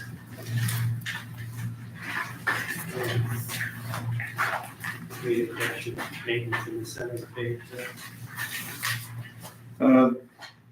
The maintenance fund went up $2,000. It's pretty typical with a 2% raise. I did do some adjustments with the utilities line. Since we moved into the renovated building, we have not spent that $72,000 budgeted each year. But we have asked for not additional appropriations, but to move money among the lines for supplies from the services line. We budgeted in the past $7,000. We're in a bigger facility, we have more pods, more dormitories. It costs a lot to upkeep and to keep the facility clean. So I did move some money from the utilities line into the supplies line. And then I also requested a new line for the copier and printer contract, basically the maintenance. Sandy, we have a maintenance contract with your business, right? It goes by each individual machine. Yeah, so we average about $230 a month for when they come out and service. Am I able to make an adjustment, I don't know that answer. like right here? Oh, I ran some numbers before I came this now's the morning. time to do it if you need Okay. one. So in the 2026 budget, I have 5,000 budgeted for that copier and printing and 50,000 budgeted for utilities. Okay. I'd like to take 2,000 from the copier and printing and move it into the utilities. As of today, we've spent about 26,000 in utilities. I just want to make sure that there's enough there next So year. who's your business? Maybe 3,000, Correct, is that correct? And the utilities would be 52,000. correct. I was just thinking that when you said that, because in these hot months, that probably doesn't shut off. I mean, you know, the air conditioning, but the No, it chillers are doesn't. running all the time, I'm sure. And you're gonna get, Most of the meters are on the jail side. I think so. Our Correct. utility bills were much more expensive than the old building. I think the new technology is more efficient, but I don't know if it's that efficient that we're spending that much less per month. I know that they've said stuff about, They've had increased, I think they've had increases, so, I think so. and we don't know how, we can't split the building because Right. the way it's metered.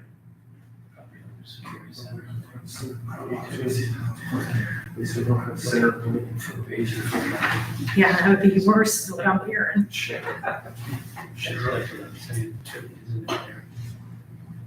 I don't see it.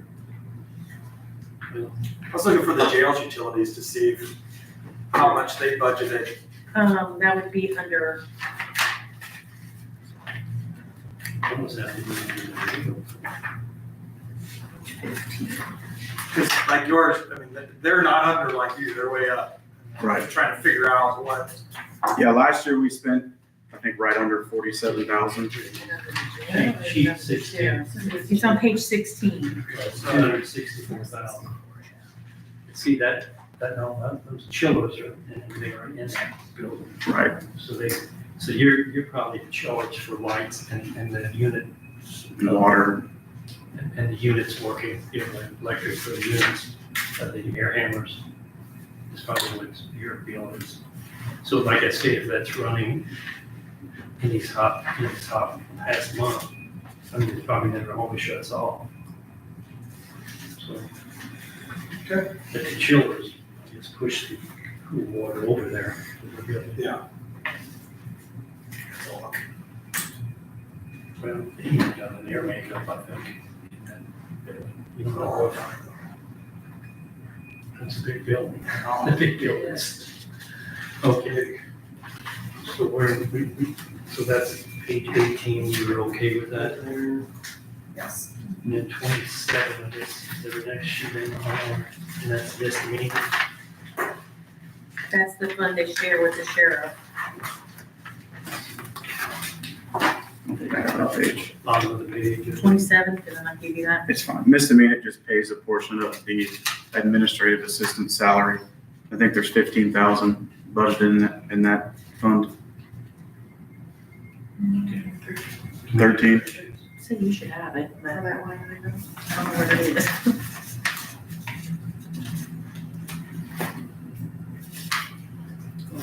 Sorry. Some of the pages walk off. Is that in the Halls? day. Yeah. $13,000, yeah. Her salary split into 3 different funds. So then we have, page 29 then, for the pre-trial. Community corrections. 28. 29, no, 29, it says. See it, we trials at the bottom of 28. 28 and 29. 28 has pretrial services I got, Yeah, I'm sorry. and And IOPS is on the top. Yeah, so the DOC pretrial grant was fully cut. So the past several years, we received a little over 54,000. It was cut down to 0. so there's nothing This is there, the one that was cut. nothing to debate there now. So that whole thing was kind of the person that works there, where are they going? That's going to be funded out of CNR. The whole pretrial services or just her salary? Just her salary.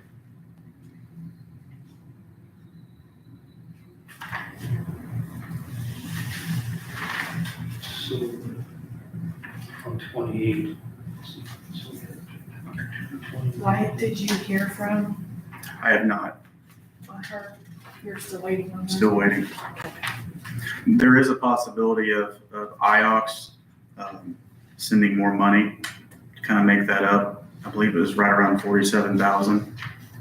So whatever the difference would be, 10,000 or whatever, would be funded out of IOX, and then the remaining would be funded out of CNR. I'm still waiting on a response from them. So I guess on 28, we've got a couple of those grants that we have to go through. IOX, and then we have the CRRP drug court grant. 56, I mean, it's budgeted for 56,000 on 228. The IDOC drug court grant funds part, it was also cut this past year. And that will fund part of the drug court case manager's salary and benefits. It was cut by a little over 8,000. I think we're right here, just, okay, CR. This right here, little flyer, yeah, thank you. Okay, then, And then the remaining of her salary would be paid out of user fees, drug court user fees. okay.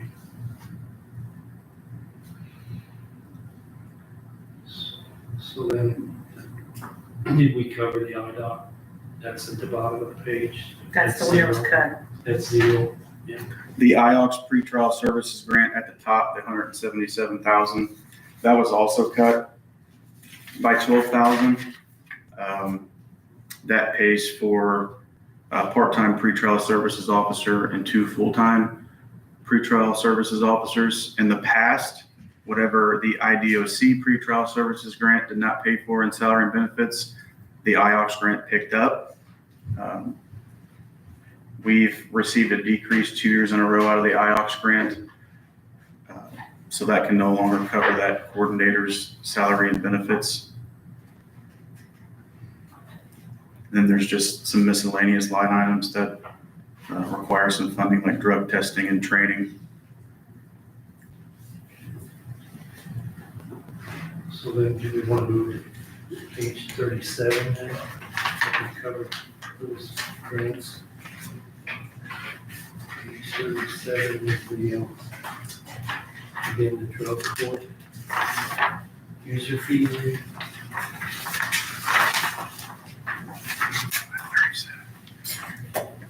Drug court user fees, like I said, it pays the remaining of the salary and benefits, and then also some miscellaneous items like incentives and the drug court cell phone. And there's no increase in those line items. So here again, it's just really shifting the, to make this balance. Yeah, I mean, in previous years, the DOC grant for pretrial and drug court have always paid 100% of the salary and benefits, and with the cuts this year, they just have to be moved into different funds. So we have a user fee fund for drug court that's just gonna make up the difference. So it looks like back to 29, and that's Lily Grant gift and COSAP.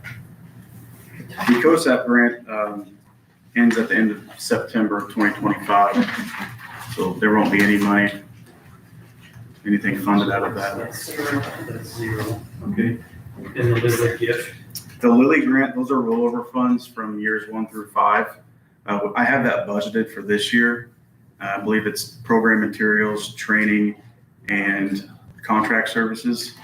So whatever the remaining is at the end of the year will just be rolled over into 2026, and we'll just use that.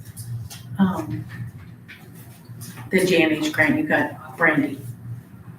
She'll stay steady, right? Yes. No increase. okay, then, I think for the benefit of all of us here, the CR tax on 39. If I give you that one, she just made a copy of it. Most of the council wasn't here, I think, since we got the grant through the Lilly Foundation, and that was slowly phased in, but maybe you could say it better than I can. It was a step down grant. So initially there was the grant funded several positions, I think for the first 2 years.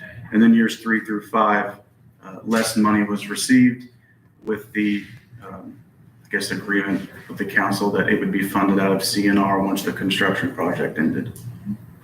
So for the past two years, there's been 2 or 3 positions moved in from the Lilly grant into CNR, as well as the officer positions.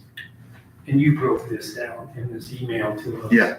I mean, I don't know if anybody brought that, but I mean, it's pretty self-explanatory in that respect. You know, funded positions, 4 correctional officers, 2 approved in 22 and 2 approved in 24.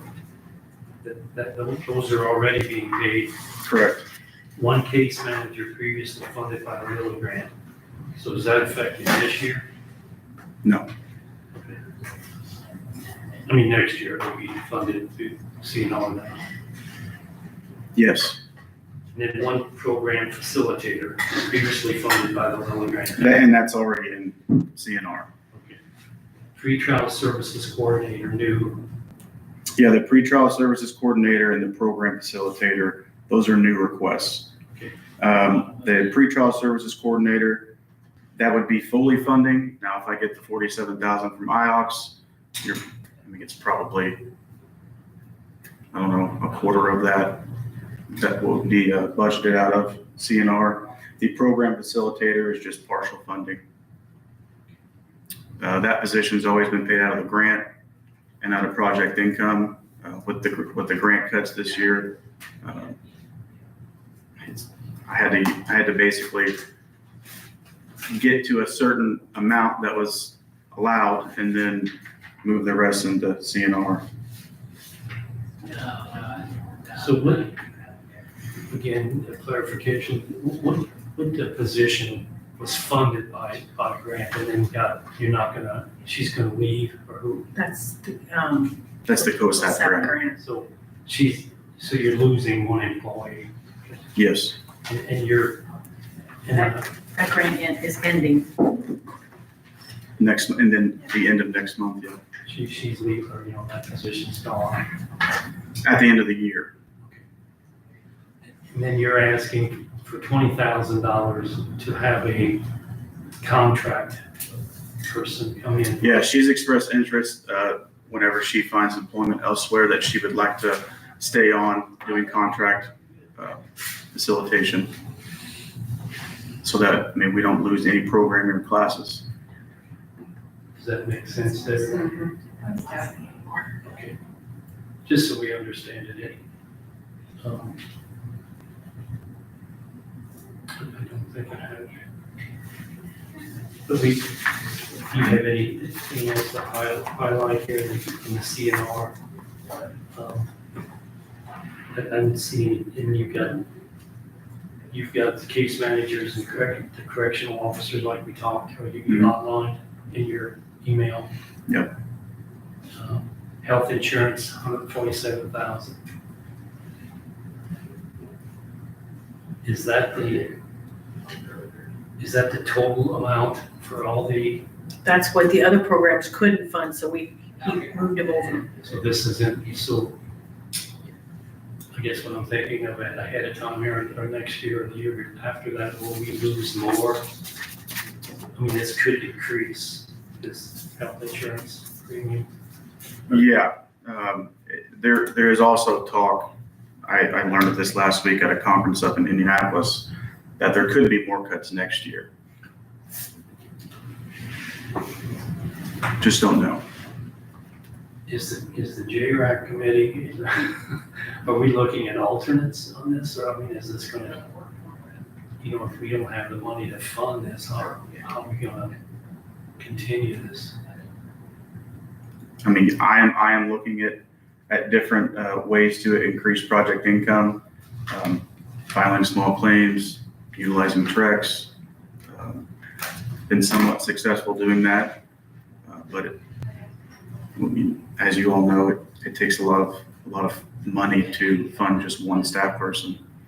I think Trex this year we've collected about almost 40,000. That doesn't even pay for the salary of one staff member. you think there's a change in the state legislature that, not, I guess, how should I phrase this, that community corrections isn't as necessary as it was a few years ago, or what's the big? I think a lot of the decreased funding for community corrections possibly had to do with building a $1.23 billion correctional facility up in Westville that may be over budget. There's also new leadership in DOC, so that could be one reason. You think it had a swing again? I don't know. I mean, that's why we're looking at hiring a lobbyist to advocate for us. Because like, I think one of the council people here said, when 17 years is up, we got to figure out a way of, funding this, and that's a long time off. I understand. And things change, budgets change, and grants change. It's a worry. So Yeah, Well, I don't even know if your public safety tax could fund him, probably not. You'd have- the way they're changing the parameters on them. Community corrections have showed a need for increased funding for up to 10 years. Not as long as his.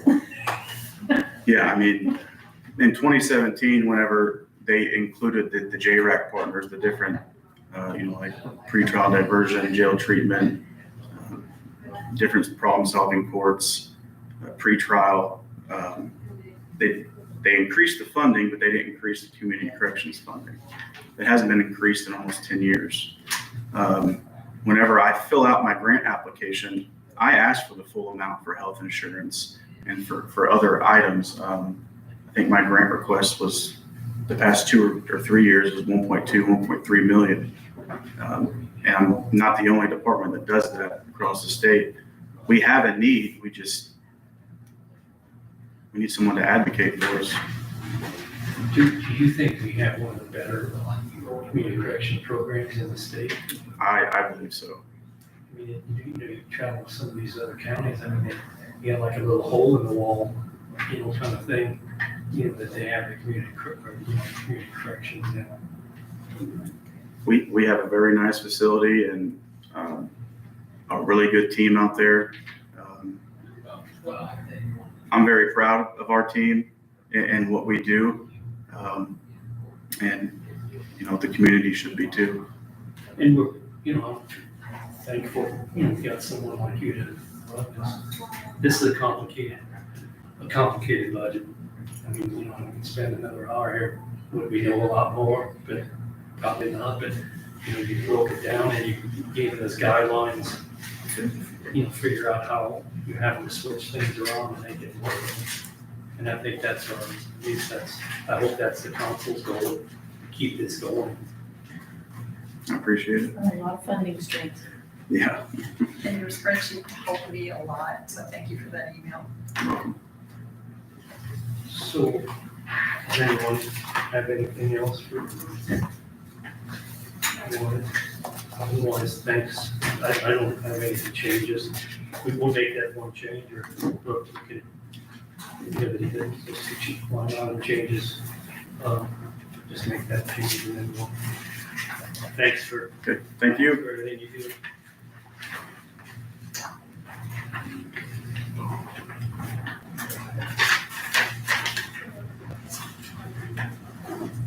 Stuart, are you ready? I'm ready.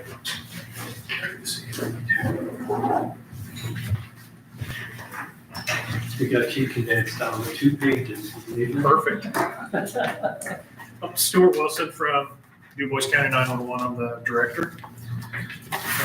I did send an email that I think all of you received probably about 2.5 weeks ago that explains some of the hangups with this year's budget process. Sandy and I did spend some time meeting earlier in the month of June, and Mike and I met and had some extended discussions once. We do have a problem in this year's budget, which is we have to take action on decreasing the amount of 911 surcharge funds that we are spending.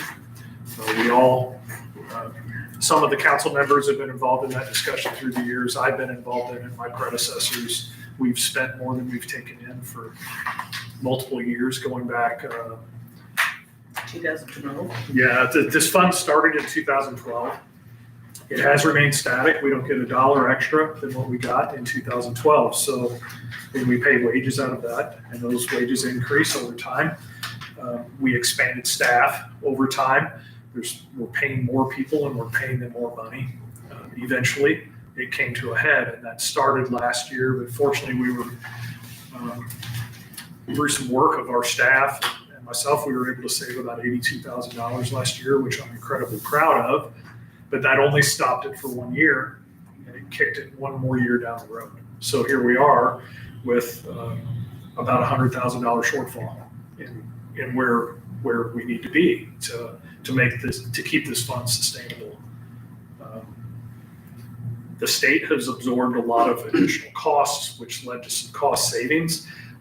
They have paid for more training than they've ever paid for, so I don't want to fault them at a high level to say this is a static fund. We used to get a phone bill every month that was $6,800, and I don't get a phone bill anymore because of restructuring for funding and other projects that we did for the new Senate. So we are saving what I feel like is a pretty incredible amount of money, but it's not enough to overcome that shortfall. Specifically in the 179 fund, page 25 is what I'm talking about.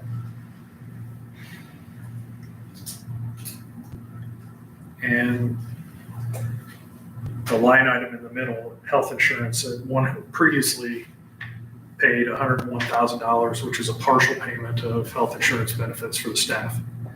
And I don't have a way, that fund can't continue to pay that amount of money.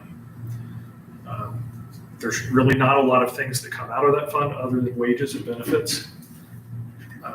There's, there is no trimming to be done. It's not even, could I save $5,000 maybe if we really work hard, or $8,000, but that's a long way from 100.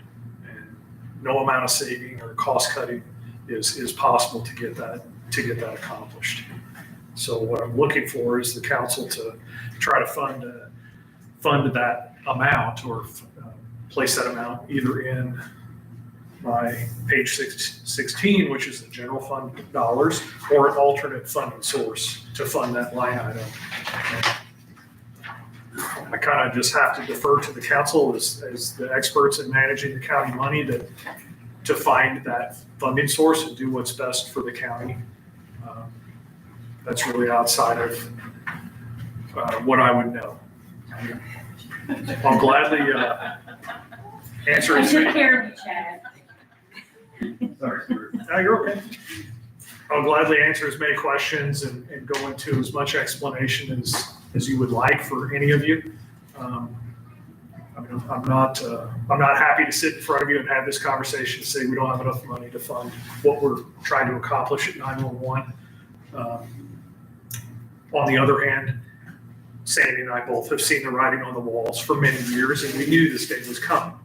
So I'm not surprised by it. Sandy's certainly not surprised by it. Doug and I have had some conversations. He's our representative on the advisory board.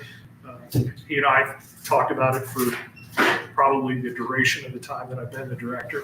And we knew it was coming. And well, today we're here. I thought when you started that pitch, when Commissioner Chad walked in, I thought he was going to give you a briefcase full of money. Is he just He took nothing but You $100 don't know bills? Chad very well. No, I don't think so. It's probably more likely that, probably. Yeah. Well, I know back when they first started this fund, I was here, and Janice Love, the director, and I, year number 2, we were like, this can't sustain itself. Right. We knew it back then. We just didn't know when it was gonna hit. I think we've done a good job of managing those funds efficiently. And I think we've been very frugal with the county's dollars and the state surcharge dollars. But there's only so much that we can do. You know, we're not living a lavish lifestyle in 911. We have staff that's doing an incredibly difficult job, and they are very successful at it. We have probably the most successful 911 center in Southwest Indiana. Our retention is record high. Our hiring has brought better candidates. We have zero overtime costs today because all our positions are filled. You know, we're really doing great things for the county and for the people that we serve.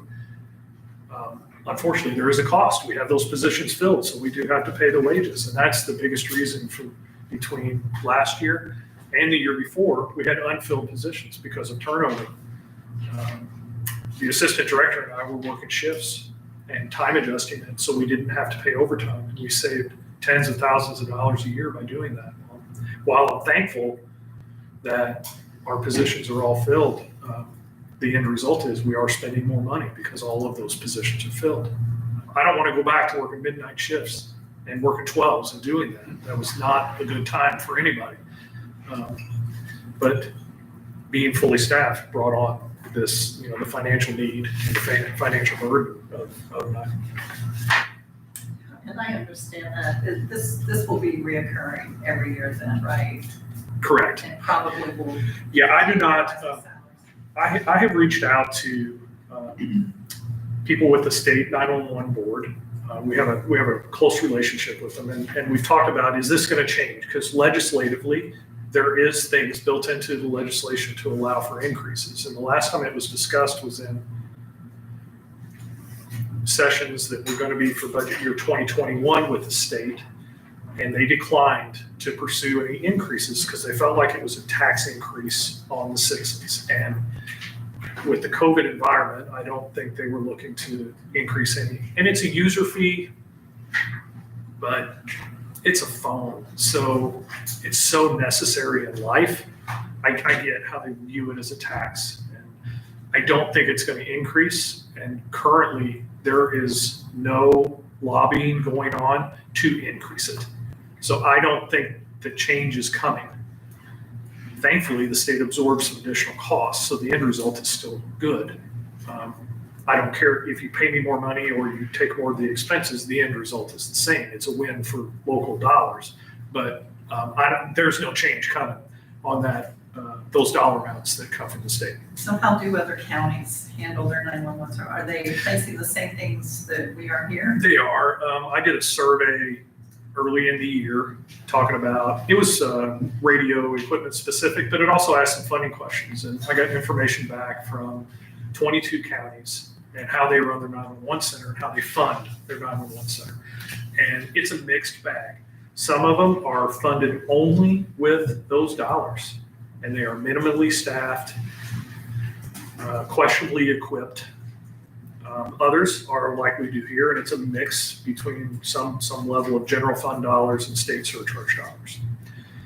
Other centers fund with a mixture of general fund dollars, state surcharge dollars, and public safety tax dollars. Other counties have a strictly 911 tax. It's just a one tax that only funds the 911 center, and sometimes equipment, radio equipment for first responders or different things.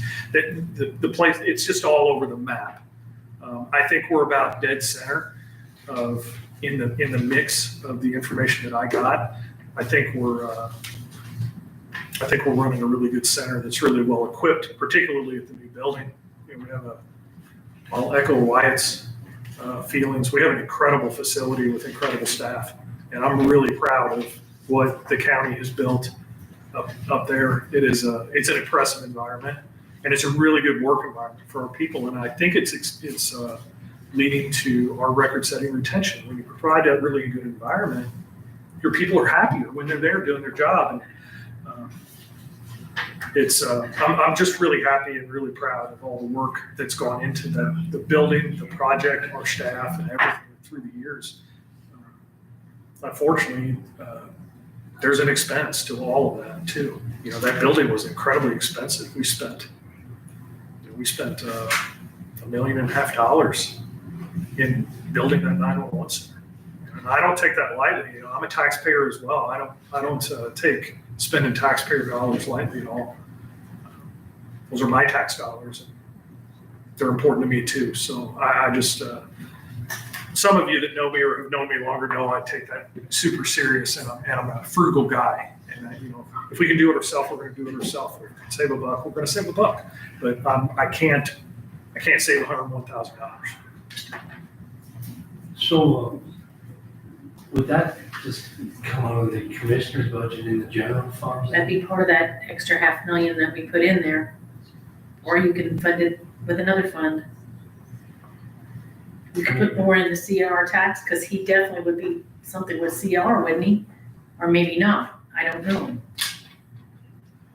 You know, I don't know about that. I think I'd be concerned about that. Because it's, you know, it's not, I would say rehabilitation in the jail would be Right. I would consider it. I don't think it's rehabilitation. We talked, Well- Sandy and I talked about that, and I think that not that I don't still have some question in my mind, but knowing the support that we provide for community corrections through their officers, their field officers that do the home visits and check on participants, the documents that we provide daily for pretrial services, the support nature of some of that work makes me think that maybe that is a source that we could at least ask or check into for those reasons only. Other than that, I don't have any idea.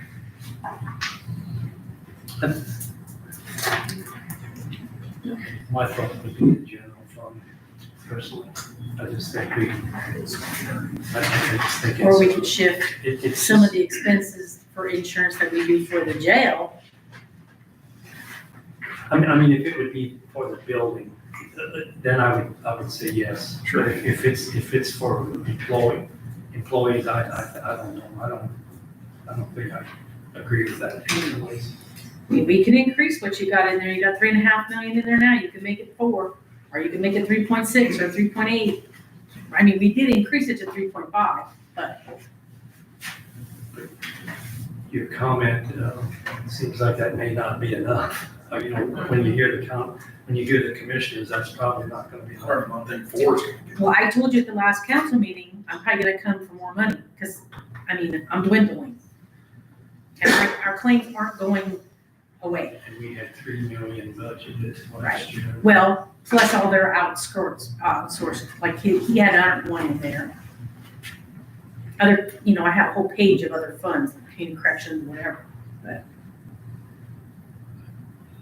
I guess my comment would be, as far as 911's concerned, I would think we would find a way to fund it. I don't know if we can make Well, we have to. that decision. Yeah. Right? We don't have a choice, we have to fund it.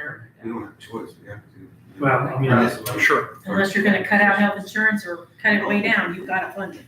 No, I'm totally against cutting positions right now. I mean, it's just gonna cost us more on the other end. Yeah, we've been there before, being shorthanded. I know what that world looks like. I would not want to go back.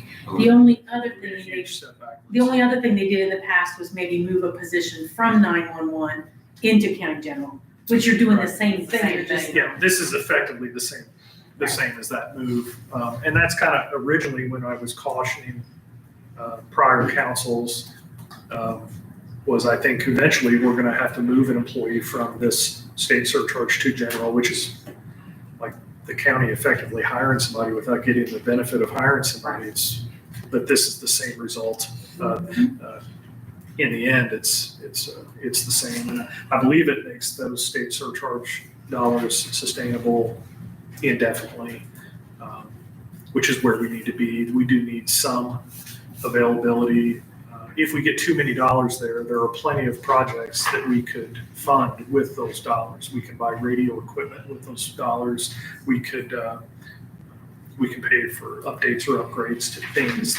It's limited on what you can spend those dollars on, but there would be plenty of things that are currently funded in the general fund that we could fund with those dollars if we end up with an excess amount. So I mean, does anyone have any objection to improving No, I paying that. think we just need to figure We'll out. figure it out. Yeah, Okay, good. I appreciate it. I know I told Mike, and this goes to everybody, I don't envy your positions this year.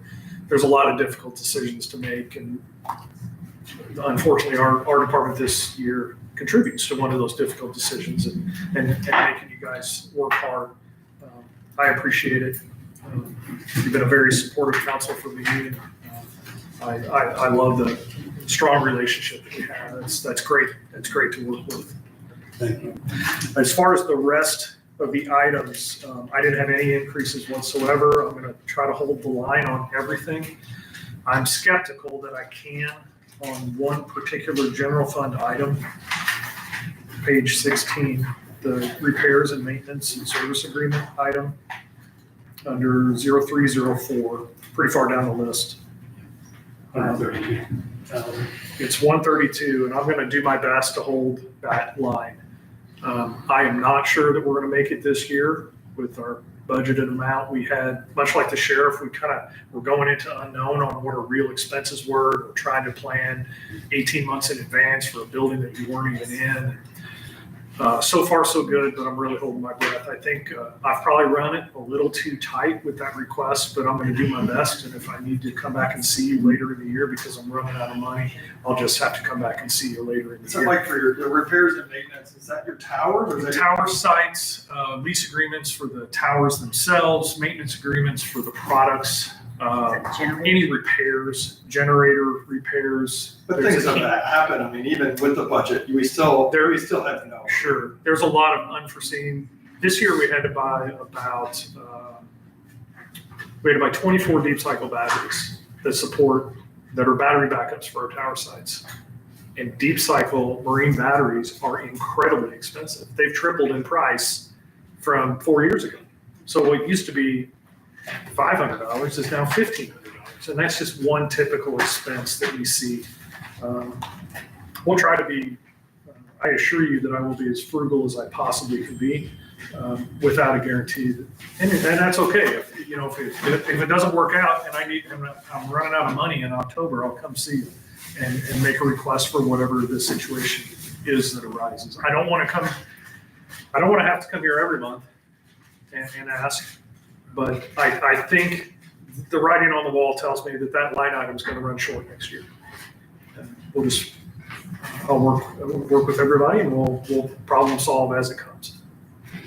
It's obvious you put a lot of thought into this, so thank you. Yeah, I definitely don't take it lightly. So I appreciate that comment. Thanks. Stuart, appreciate it. They just texted me giving me the W-9 for that claim just go over. Sure. You're welcome. I appreciate it. Not a problem. That's what I do. Yeah, we can't pay without a W-9. Well, when I was filling it out, I thought, there's probably a new pen, there's something else I'm gonna need, but I'll let them know.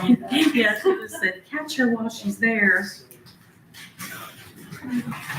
Yeah, I came a little early today because this morning I was going to yoga. It took me 40 minutes to get to Jasper. That's what, he had trouble getting here.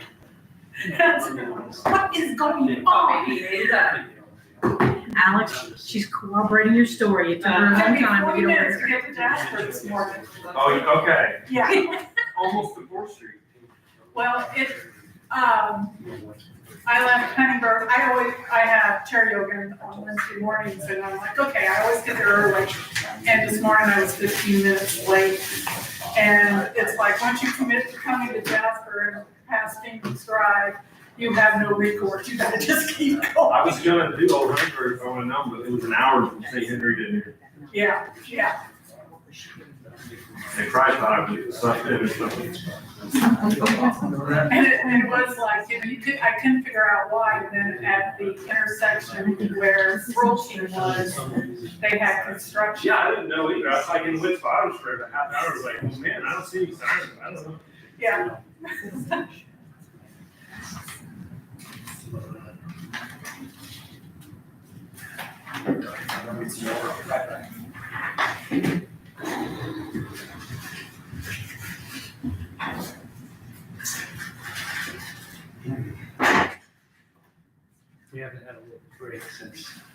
You're fine, like I said, I'm early. And I'm sure you guys don't get many breaks on this day. It's been on time, I'm doing really good today. Don't jinx us. I know.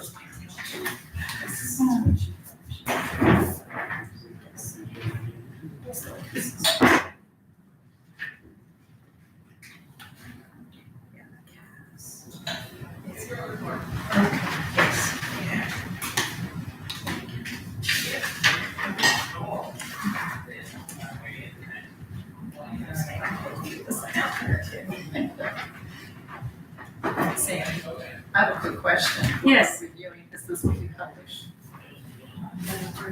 Or, No, no, okay. that's all the other units. That's all the non-binding units that you can give some kind of recommendation to, but they don't have to listen to it. They being The units. the units, okay. Thank you. Some counties just tell them, stay within your levy or whatever, or change something, but they don't have to do it. It's non-binding. A lot of work for it being done by people. Now, I just have to send them either the minutes or I have to send them a letter, and to me, the letter's reasonable. Okay, thanks for explaining that. Yeah. It's really, to me, a law that means nothing, and I don't know why we still have it. Because somebody passed it 80 years ago. No, it hasn't been that long. It's been in my tenure since I've been here, put it that way. When they passed the binding, when the county had to start doing the binding units. Mhm. Well, it's like when I work for Indiana 15, we do the codifications. We'd come across laws and we're thinking, what the heck? There was one I remember, I think it was Camden, that it was against the law to spit on the street. It was still on the books and I'm thinking, okay. They're a fun read if nothing else. Yes.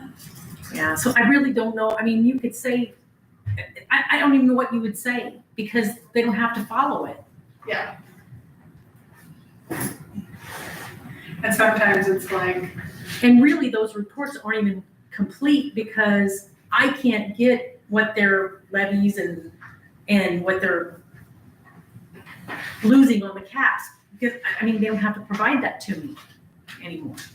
I'm just printing off reports from the state for you to review. It's nice and neat and tidy, but at the same time. it's dated, it's not real information. That's good. Now, they used to have to give us their information, but they don't anymore. Yeah. So, I always just tell people, someone did something sometime and the rest of us have to pay for it now. you're exactly right. I feel like the Lone Ranger.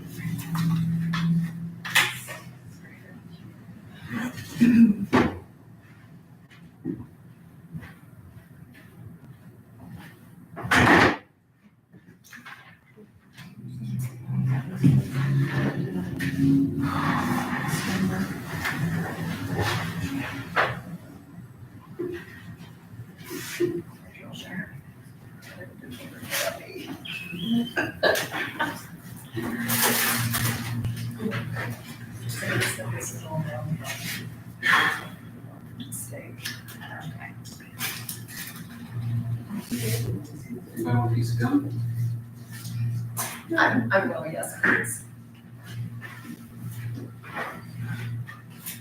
Thank you. No, thank you.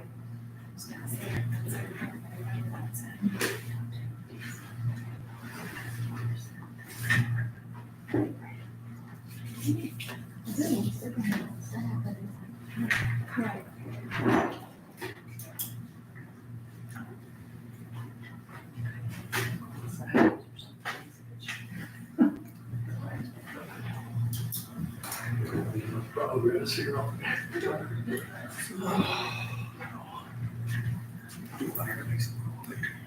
Here you go, Sam. Very well. Thank you, that back. That's one of them. There's another one out there. Okay. Two more out here. Well, you got all the I letters. haven't had time to. Well, the letters, yeah. On the whole list. You're good. sugar.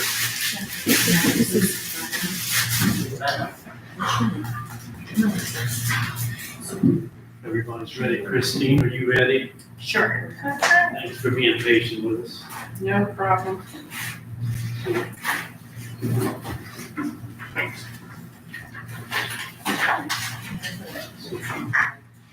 Lisa, kindly introduce yourself to the public here, since we're recorded.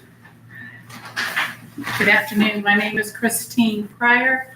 I am the president of the Du Bois County Park and Recreation Board.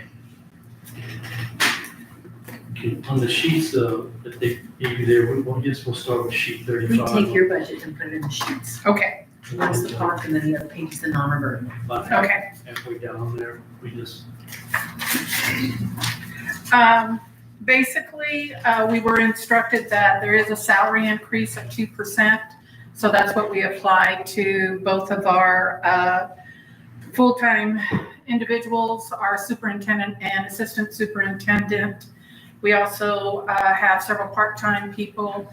We increased their wages by that 2% as well.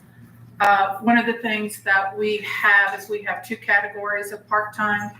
We found that over the years that we did have a lot of summertime seasonal help, but sometimes something would happen in the middle of the winter and we would need help. So what we do now is we have what we call part-time all year round. A lot of them are like retired individuals or something like that. We are finding that they are very helpful even in the summertime because they're a little bit more mature most of the time and we're able to ask them to do something and not have to supervise as closely as we would, you know, an 18-year-old that's just got out of high school or something. So we kind of have increased that a little bit more than we have our part-time seasonal because we want to make sure that we get quality individuals for that. So I also understand that we will have 27 pay periods next year. So while if you look at last year's pay and this year's pay, it's because, so it's not a huge raise, it is that 2%. And salaries and benefits are our biggest thing. In the last year, because of the splash pad that we installed in 2024, we increased our utilities last year, and so far we're seeing that we're keeping in stride with that budget amount, so we kind of kept that the same. The other thing is that we did, we used to split a lot of our expenses with 4-H, utilities being one of those. We've kind of taken those back. This last couple of years, we've wanted to have control of our expenses and know what our expenses are so that we can make appropriate decisions on that. We were kind of running into the fact that, you know, basically a year later, we would get the settlement and find out what our expenses were in August for utilities and stuff. And so we're kind of wanting to take that back. We're kind of in an unusual situation where we are a county entity, but we share a lot of our expenditures with a non-county entity, the 4-H park. And so it's that we don't always know what their budget is. And so we want to try to make sure that we're starting to get control of some of the things that we have. And we are asking our superintendent to look at equipment, kind of age that out to when he thinks they're going to need major purchases. And then what we've been trying to do is stick a little bit in our non-reverting so that when that comes about that we're going to need a new equipment, that it's been building up in our kind of our savings account. So when it comes the need that we've got money and we don't always have to come to the county and ask for an extra allocation. We did kind of lower our non-reverting to 50,000 this year. We had been kind of in the $75,000 range, knowing that there are probably some questions with the federal funding and all of that. We also know that for the next year or two, we don't expect any large capital expenditures. A couple of years ago, we put in the campgrounds. Last year, we put in the splash pad and playground. I understand it's very popular every time I'm there. One day I was there and there was like 10 cars in the parking lot for just the playground area. My niece informed me this morning that she was there a while back and she said a bus arrived with kids. And so evidently word has gotten out and it's being well used. So we appreciate all your extra support that you gave us in financing that. So unless you have any questions about anything in particular? I mean, the only ones I had, you had mentioned the summer help, it appears with the shelter house repair. I mean, that's still gonna go on, you raised that to 2,500. Yeah. One of the things that we want to do is, now that we've done some of the major new construction, is make sure that the rest of the park matches and is in good shape, so that when people come out for these new facilities, they don't go, well, this is great, but someone really needs to do something about that shelter house. So we bought a pressure washer. I know that they pressure washed the tables, the picnic tables. Some of them look brand new now that they've been cleaned. And so we plan on, spray washing, and we also plan on replacing most of the roofs. It may not all be at one time, but most of the roofs on the shelter houses.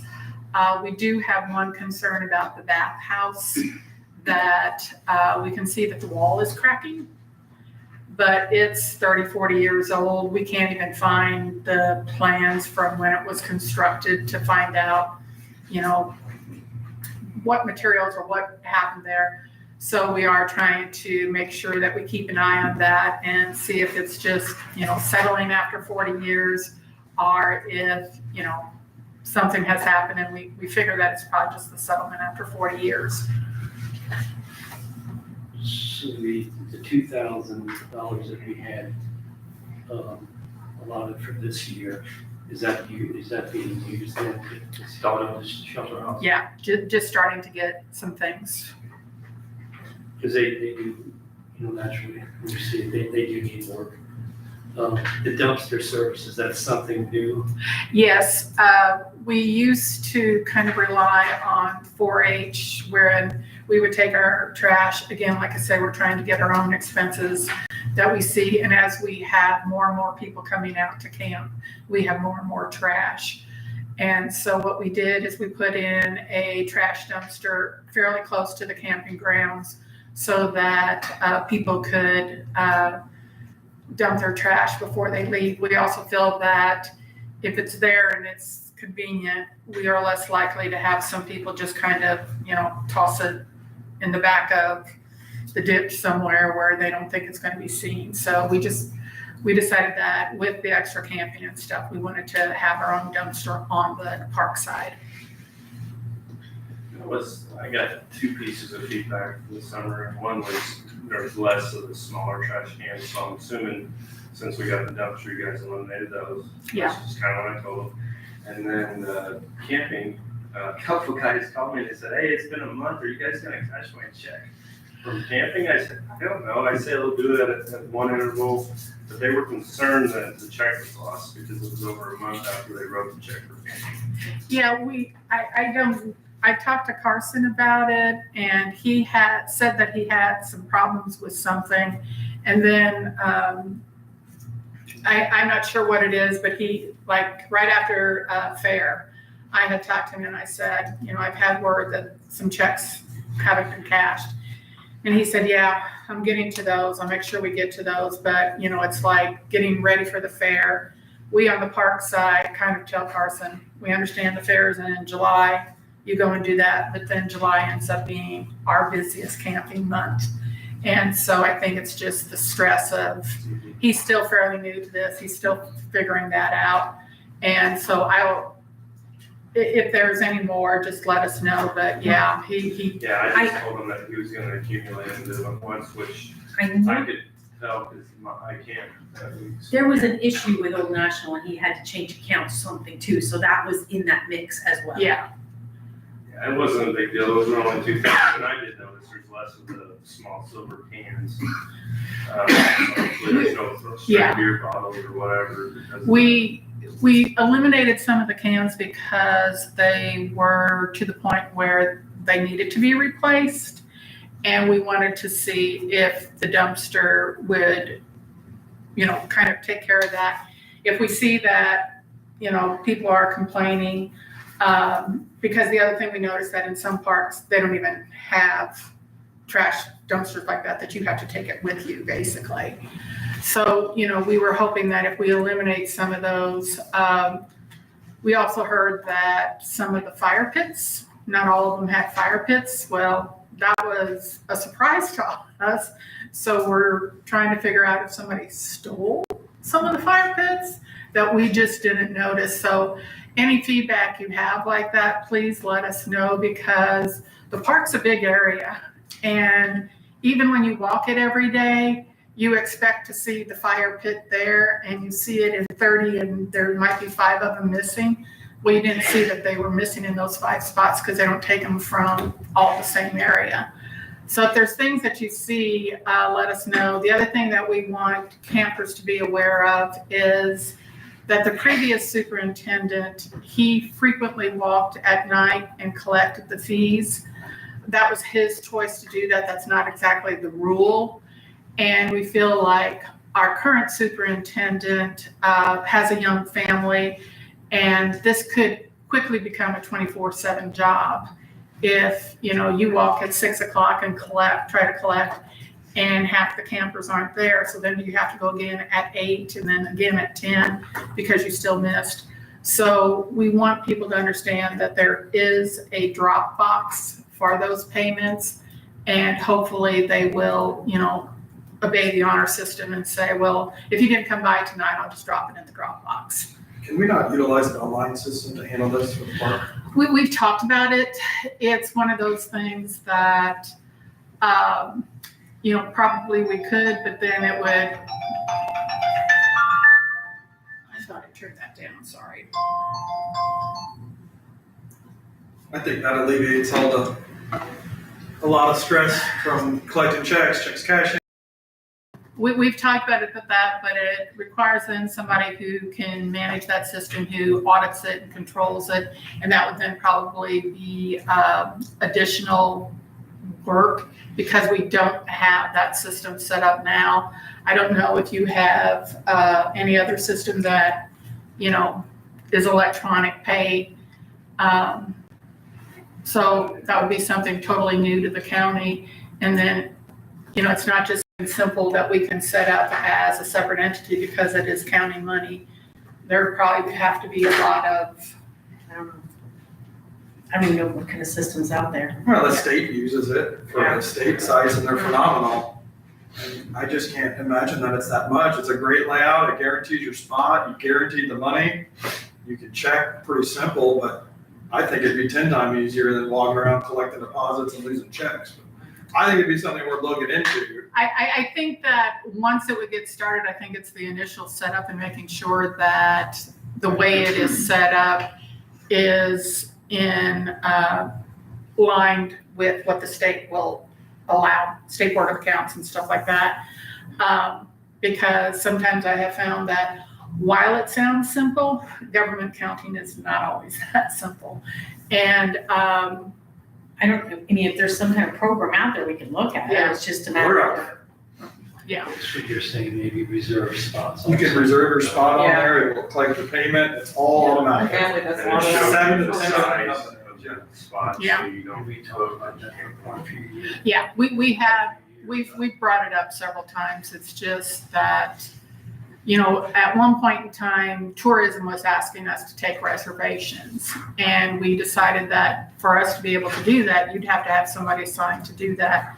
That I'm not sure that that's something we want to put on Carson, because he is out in the park, all day. Yeah, But- the initial setup would be a lot, the pictures of the campsites, the layout of the campground, but then after that, everything's automated. Yeah. So I Ryan think just volunteered. I I was think gonna say, you can get a volunteer. that would help. The long-term play, it's there. It's a Yeah. no-brainer. Yeah. We need to really look at that because it will make life, I would help if I could, sure. Yeah, and like I said, it's come up several times. It's just making sure we can find a system that the state says, yeah, that's good for you, and making sure that it then meshes with what the county has. I get another question about the permanent residents and the tent camping. Do you have any opinion on that? I mean, I don't think they bother anybody, but they do live there. No, you have 2 weeks and then you have to move out. Yeah, but they move and they come back. I mean, they're living there essentially. They have to be out for 2 days, right? They have to be out for 2 days. And what I have told Carson, and, okay, this is a little bit off the record. I told But it Carson. can't be. I know what I have told Carson is, yes, we only allow 2 weeks, but also be compassionate that if there is somebody that is really, really destitute, we prefer them to be there and safe, but to make sure that they are on their best behavior and help out. I think there's one guy who, because he does stay there, he ends up and walks the park and picks up trash. And they're working jobs too, as far as the one works at St. Anthony at the convenience store. And I mean, I'm not being negative. I do get people asking how are we allowing this, or, you know, I said, if they move for a couple of days, I think it's allowed. And I didn't know if you guys had an opinion on that. Yeah, as long as they are paying, and after 14 days, they move out for 2 days. But like I said, if there's somebody there and they ask for 3 weeks because they have an apartment that they're gonna move into, but they don't have first month and last month rent right now, and they're saving up for it, I don't want us to put another burden on them. I did have, over the years, I've had homeless people, call me and ask me, and that's been my word to them. You have 2 weeks. You have to pay your month or your daily rent. You have to move out in 2 weeks. But if you need 3, we're willing to let you do that, but know that we need you to be the best possible person you can be while you're on our grounds. You know, it's kind of unfortunate, but it is a sign of our time that sometimes people don't have safe, secure housing. And I do not want the park to become the homeless grounds. But at the same time, if somebody really is down on their luck and they're trying to get back on their feet, I don't want to add to their burden by saying, no, you can't stay here, 16 days. 14 days is it. You got to get out. I don't care where you go, but 14 days is it. We won't do that.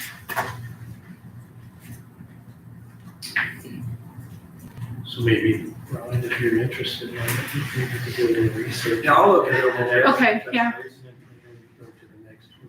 I usually try to attend those meetings at the park. Yeah, Maybe go out there. And, we're happy to look at it that, maybe it's something we start about for April of next year. It would make life a lot easier. Yeah. And it's getting to the point now where maybe it is feasible. You've got 5 the years ago, it attractions may there not, now. You've yeah. got the Water park, Yeah. I think it was, initially, I think before all this, and it still is this way, I mean, it's convenient for the leasing of the plot is a lot lower for a county resident than it's a little bit of a complication there, because if somebody coming from traveling through here, and just wants to stay, well, it's costs them more, so we'd have to have a way of saying where they can live, figure out it's gonna be a county resident. Yeah. By zip code. Yeah, and we are looking at it from the standpoint that next year, we do plan on increasing the rates like $5 per What are they now? 25 and 30, 25 for camping, our RV camping if you're a resident, 30 if you're a non-resident. Yeah, I mean, I see no reason we couldn't fall in line with the state. Yeah. And I think we should. And we're still quite a bit less than they are. I know in some of theirs, they charge $75 a night. So we're a lot lower, but we feel like the majority of our campers are residents of But DuBois you're County. not that awful. I mean, a state site's $35. Some of them are 75. Is that full hookup? Full hookup. That's full hookup. That's 65 is about the lowest I've seen for. Yeah, and we These are have, full hookup? these are full hookup. Yeah, we haven't changed that. No, And- it's something to yeah, discuss. we want to keep it low, because like I said, the majority of But you're our, not septic though. no, but there is septic that they can dump Don't do. before they But leave. that would be full of that. Yeah. Oh, yeah, so full would be that, so. Yeah, so we feel like we have quality sites. We feel like we are serving the residents of DuBois County, because I would say at least 75-80% are residents of the county. And we're trying to make it that's one of the reasons why, we did the activity center at the center, that when you're out there, you've got something for your kids to do, because we want to make sure that when they're out there camping, kids aren't sitting inside playing on their Xbox, that they're actually getting out and enjoying the park. And the other thing is, I think when we look at this, we don't want to hire a new employee just to run this program. I mean, that's the only thing I'm concerned about. Well, I'm hoping it runs itself other than. I think it just be the initial startup and then it would. Yeah, like I said, I think 5 years ago, I don't think it was as common. I think it's more and more common now, so that we probably, with the change of times, we probably need to look at it. But we want to make sure that any gains we have are not, because we make about $60,000 to $70,000 on our campgrounds. If it's going to cost us $80,000 for our system, Yeah, the most ones I've seen is they take that convenience fee at the booking. That's how the state does it, and I think that's what we would do. I think you would need to mark your sites way better, because they have to reserve specific sites if the system doesn't work. Yeah, we would do a free-for-all, and that's gonna cost some money, because I don't know how well those sites are marked, that the person can tell, and you gotta designate, because I get Class A's at my farm, because they can't come in with fairgrounds. Well, with the new spot, it's less, but. You would go spot by spot and say the maximum length, Yes. the That's maximum gonna take a little slide. bit of work. It's gonna take some setup. Yeah. I mean, how many sites are there are 34 old sites, which when I say old sites, they're at least 20 years old. There are 14 new sites, and those 14 new sites, we made sure that they could handle the larger RVs that are camps that are out there, because we've seen them grow over the there? years. The nice thing with the site too is you won't have someone trying to shove a 40-foot camper in a spot for a 30-foot, right? It just won't let you make the reservation. So things like that will really help. Yeah, and one of the things that we have found though is if somebody really wants a campsite and they're gonna go camping on the weekend, they might take their car out Wednesday night and park it there, and they will pay for those nights with just their car parked there, because Friday night when they get off work, they're bringing their camper out. But think now they can book it on Thursday. I know, but then we don't get the 2 nights. No, they'll book it early to get the spot they want. I'm telling you, we do it. I book a whole week Yeah. at the whatever park. I'm There there are, for there are some things I'm mercenary about. Okay, we better move on. Yeah. Time, we got one more page, here on page 36, at the top, the non-reverting fund. Looks like miscellaneous, requesting 45,000, last year didn't have anything. That's the biggest change. Your non-reverting fund is used for bigger projects. Yeah. So one of the things that we do frequently is we just put it kind of in the miscellaneous, because I'm not quite sure what might come down, in the year. If we find out that we have to totally redo the shower building, I want to be able to take that out without having to make an adjustment in our budget. So we just put it in the miscellaneous. And then if we don't need it, then it reverts to the next year so that it's there. And like I said, we try to build that account up because, in the last 3 years, we probably have done $1.5 million worth of improvements to the park. Some of that came about through grants, and some of that came about through the council giving us extra money. But we also had saved up money because most of the grants we get require matching. And now that the federal government is stepping way back, we're probably going to need to save some more. All right, does anybody have any problem with anything she's requesting? I really don't, because I know what your intention is for the miscellaneous fund, but $45,000 in miscellaneous just seems to be a lot for me. Without it being more categorized, more split between the other categories. I know, but like I said, when we do things like the activity center, like the RV camping, back in 2018, we did an entire master plan. And so as we look at that, so let's say in 2 years from now, we decide to do a trail. And we do decide to go after a DNR grant. We might want to put a bathroom in there. We might want to have some trails in that. So we need that kind of to be in miscellaneous so that we can allocate it at that point, but that's what that is for. That would be appropriate to put under, say, improvements or something like that. I think that that's kind of how that one is declared. The miscellaneous.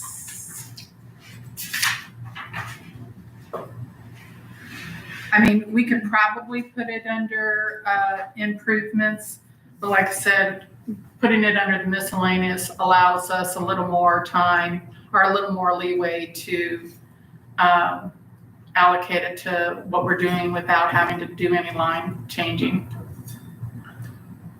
And they do have a board that they'd have to get approval from to spend any. Yeah. I mean, it's not like she can do it, it's the board that does it, so. Yeah, and, like I said, we used to not put any in equipment at all, but then we'd have to buy a new piece of equipment and we would just take it out of that line item. So just, like I said, this is kind of our savings account for when we need to do a $250,000 project and that we don't have to come to you guys for a $250,000. That's good. Any other comments? Thanks, Christine, for coming and appreciate it. I appreciate all your support through these last years. You guys are always invited to our meetings. If you have any questions, please feel free to ask. I think that over the last 5-10 years, we've made a lot of improvements out there, and I think we're giving a quality park to the residents of Big Horse County. Thanks for what you've done. Appreciate it. We all appreciate it. I think the 4-H council's here to talk after her, Okay, that's fine. because we give them money, and that's in the next budget, so.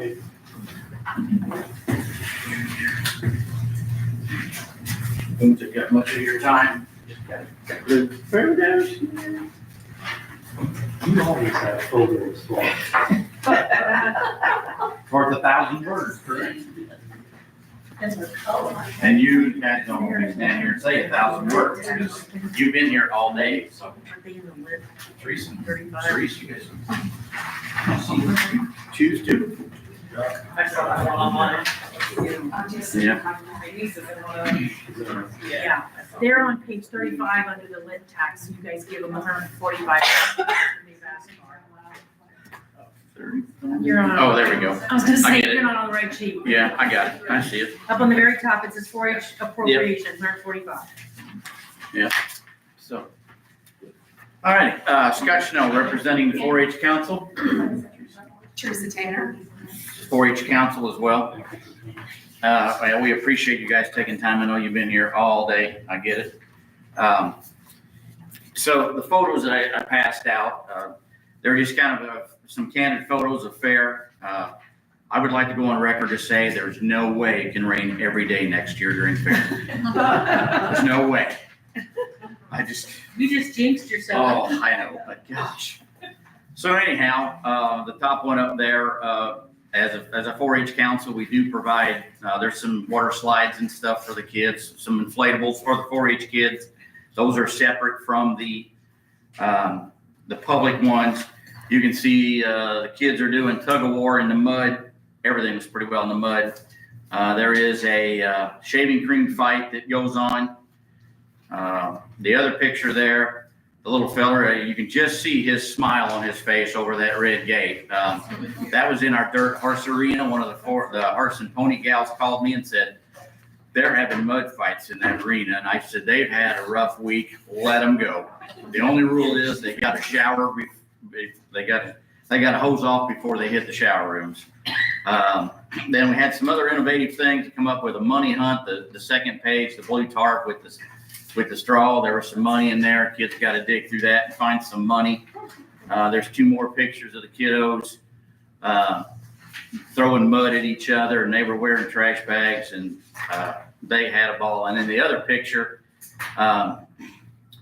so that was after they were told that they had to rinse off. That was what they chose to do. They went down and sat in the creek. And I can tell you, those kids, they may not know where they placed in 15 years, but they'll remember that. So we were pretty innovative. Some of these folks were. They had human battleship. So we split the show corral in half, laid it out in grids, draped some tarps over it, and they threw balls. And it was either you hit somebody and they went out, or they didn't. Dodgeball was developed, or they played some dodgeball and stuff, just stuff for the kids. So it was, weather-wise, it was not very Friendly. Yeah, it was not very friendly, but we made the best with what we had. So just touching a little bit, I know Christine, when she was in here, she talked about the park salary. You know, I guess as a 4-H council, we pay the half of those salaries. So, basically now we've got to come up with a raise for those guys, which I'm not disagreeing with. It's just, it taxes us a little more than we anticipate. I don't know if you guys, realize that, but, we pay for that salary as well. So that's kind of an extra burden on us that we will absorb and manage. But, that's just one of the things. She also touched, we split utilities up. The dumpsters were split up because the 4-H council was paying for all the dumpsters, or most of the dumpsters. So that was all split, and it's worked well for everybody, because between the park board and the 4-H council, we have a lot better idea from 2025 moving forward what our true expenses are on utilities and dumpsters and whatever. So that working towards splitting all that stuff up is working a lot better for us, and those folks as well too. We do share Carson, as you guys know. I think about prior to fair, a couple of weeks before, we pretty well own Carson, but we also know that Carson, the weeks before the park opens and the weeks after the park closes, then he's there, because he's got to get campsites ready, water turned on, make sure electric works, all that stuff. And then obviously when the park closes, then he's back there draining systems, shutting, winterizing bathrooms and whatever. So it works very well to this point. So, we are fortunate to have this. That was set up way before any of us in this room were. I don't know how that was set up, but it seemed to work well. So just kind of a short recap, we have applied for 10 grants. We've received 8, and we're waiting to hear back from 1 at this point. Unfortunately, grants are not a long-term plan. We have got a lot of stuff done with the grants. We had a trivia fundraiser last fall. That was about $3,000. We had a home showcase in the spring that netted us about $7,000. So, we appreciate the money you guys give us. We put it to good use. We're diligent with that money, but we're also not just kicking the tires. We're working very hard, very diligently to help ourselves. So we do have our own website now. It's DuBoisCountyFairgrounds.com. Before, if you type that in, it took you to the park, or it took you to a lot of other things. I know they've worked on even like the cell phone that Bob Gress had, or I'm sorry, the email address that he had. It was at a Purdue Extension EDU, but he was a county employee. So here again, we don't know how all that stuff transpired, but some of that stuff is getting corrected. I say corrected. I don't know if it was wrong, but it's getting fine tuned. Let's put it that way. All the facilities out there are rentable. There's, I think, 20, right at 20 buildings on the grounds that we maintain. They're all rentable, business meetings, graduation parties. I think NDOT used the pavilion. I think they had a public forum about the roundabout they're building in Brettsville. So NDOT used it. If you guys, we have an email now that goes straight to our council folks. It no longer gets taken wherever. On there, we have volunteer signups, our winter storage rental rates, all that stuff's in there. If somebody chooses to donate to the fairgrounds, all those forms are in there. We use, so the fairgrounds, it's not just a week-long thing. I mean, it's, Horse and Pony uses it. They have a class, starts in January. It's called Hippology, which is basically the study of horses. It goes all the way to March. There's a state competition. They load the kids up, go to Purdue. They compete against other kids in other counties for that. So we have 5 horse shows. There's beef shows. The cloggers, the DuBois County cloggers, they use the facility every week. Hunter Ed uses it, the adult leaders. There's just a lot of things that go on. Toys and Tots rents the pavilion the whole month of December to get their stuff going. Boy Scouts rent it for a week, usually at a time. So there's a lot of rental opportunities out there. Like I said, we're working hard to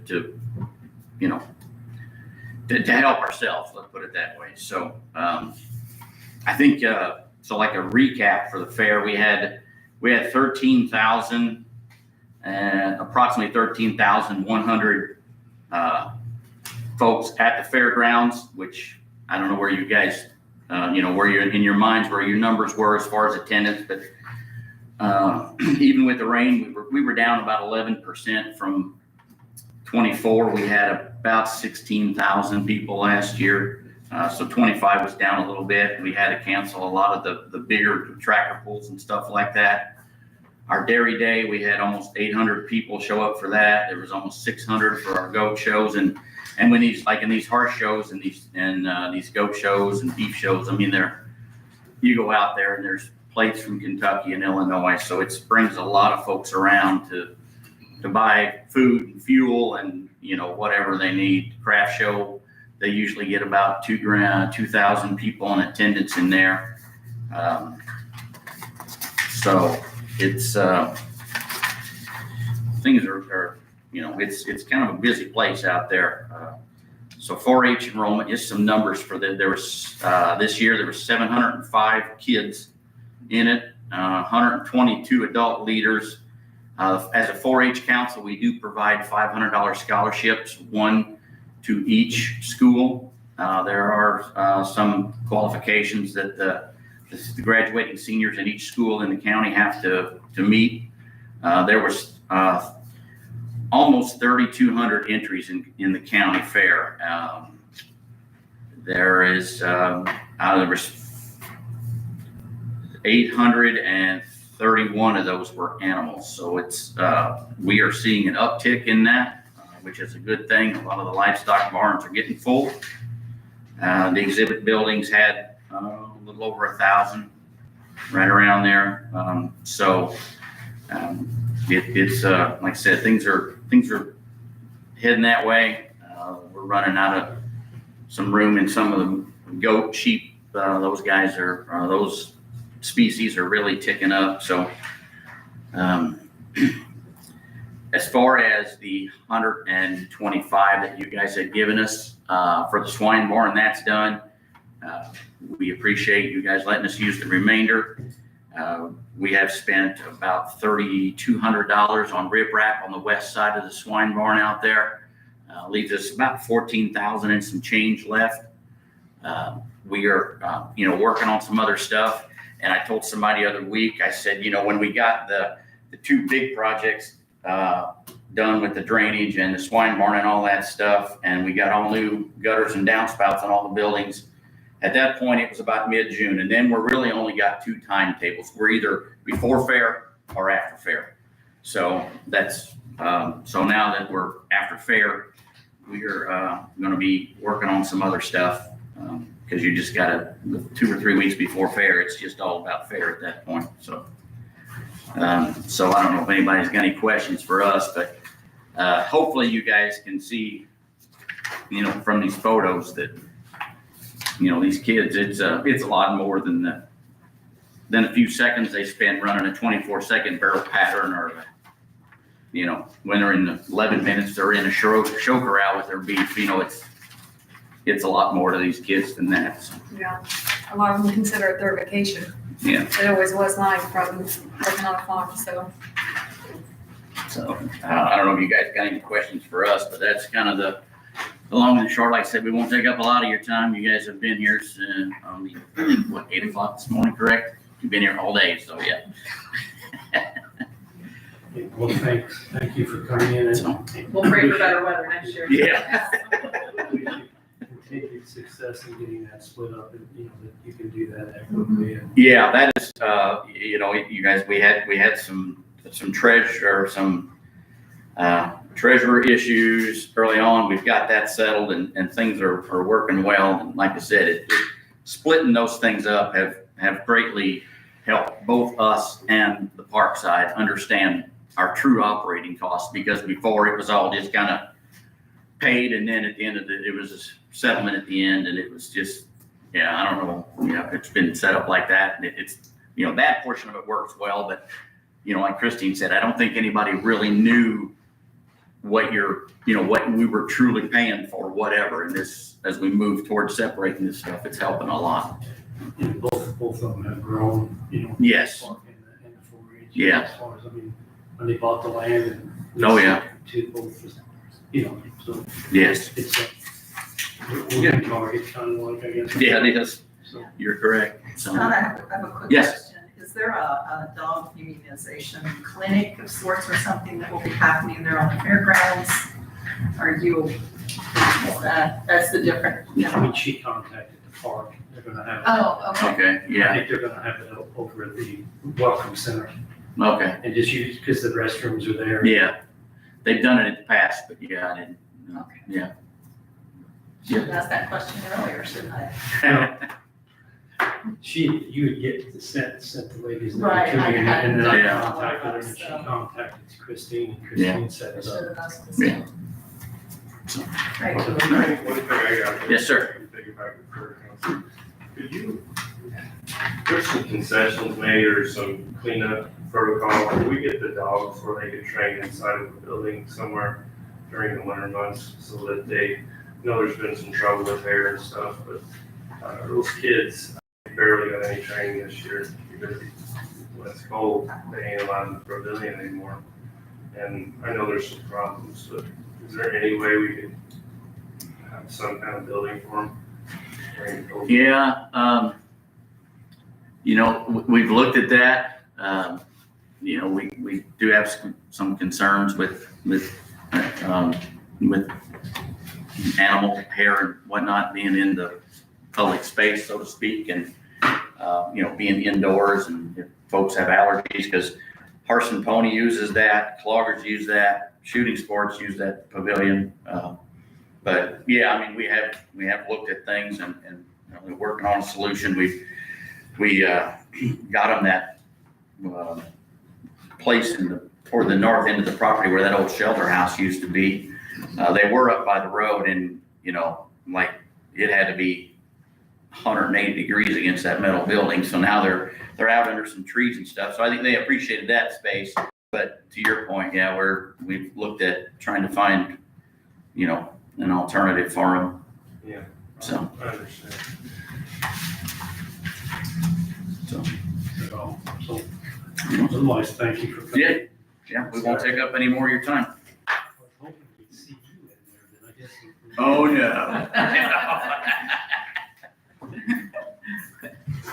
No, you will not see me in the mud. It's nice to see some happy pictures at the end of the day. Yeah. Thank you. Thank you.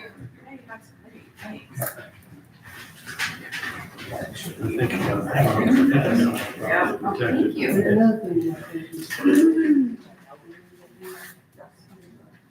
take their grandparents and we'll watch their property too, just the noise comes in too, so. But I guess I think, yeah,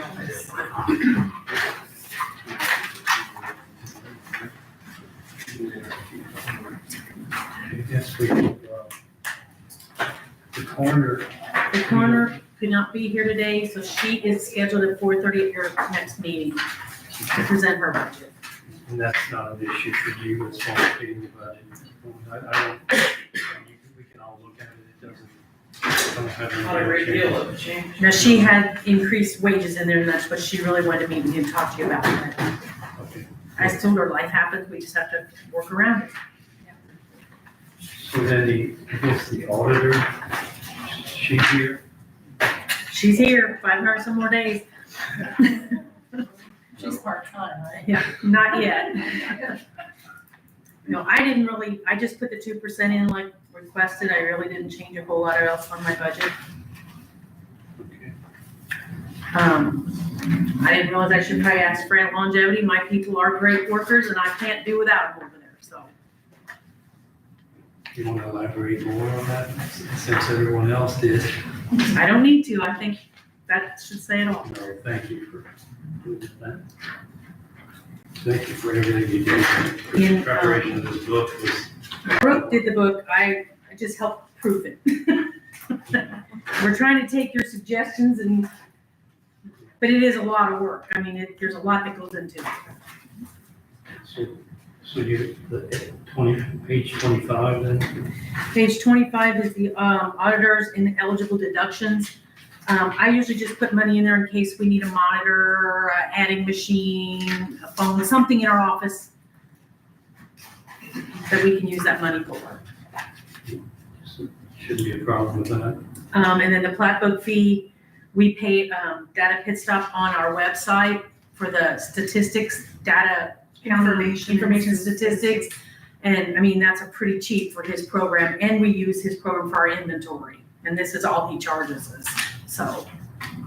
And for excise. Oh, yeah, the excise program. Okay. So that, data pit stop's invaluable for what they do for us. So that's basically my stuff. Okay, And then the council would be, would you have, I mean, why do we have 39 in county? oh, the county 40, that's what we were talking about earlier, the incentive fund. The county gets a portion of it. Mike Fritz was talking about earlier. Yeah.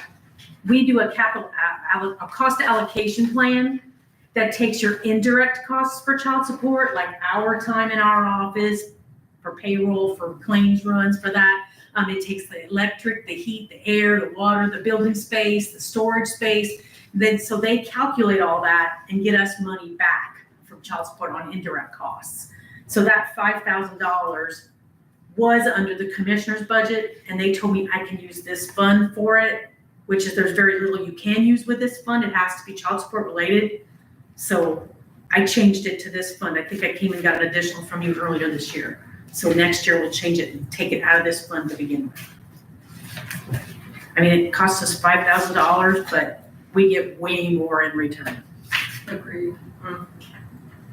So Thank you. that's that. So then the council is on page 12.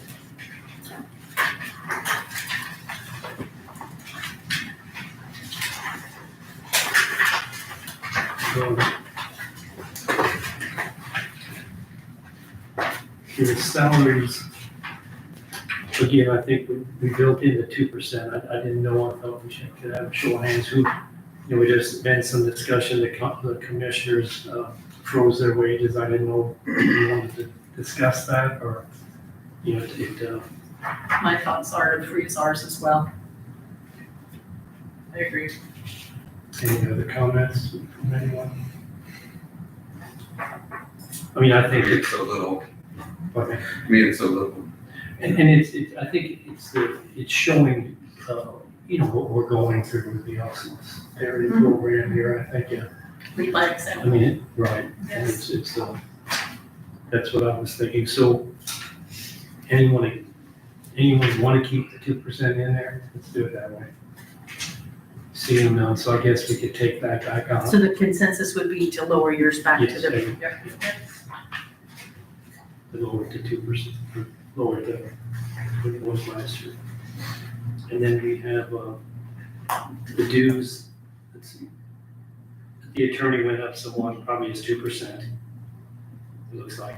And, We gave him 2%, Yeah. yes. 2% raise. And you want to continue his raise? Yes, I think the commissioners did also, so I think I should.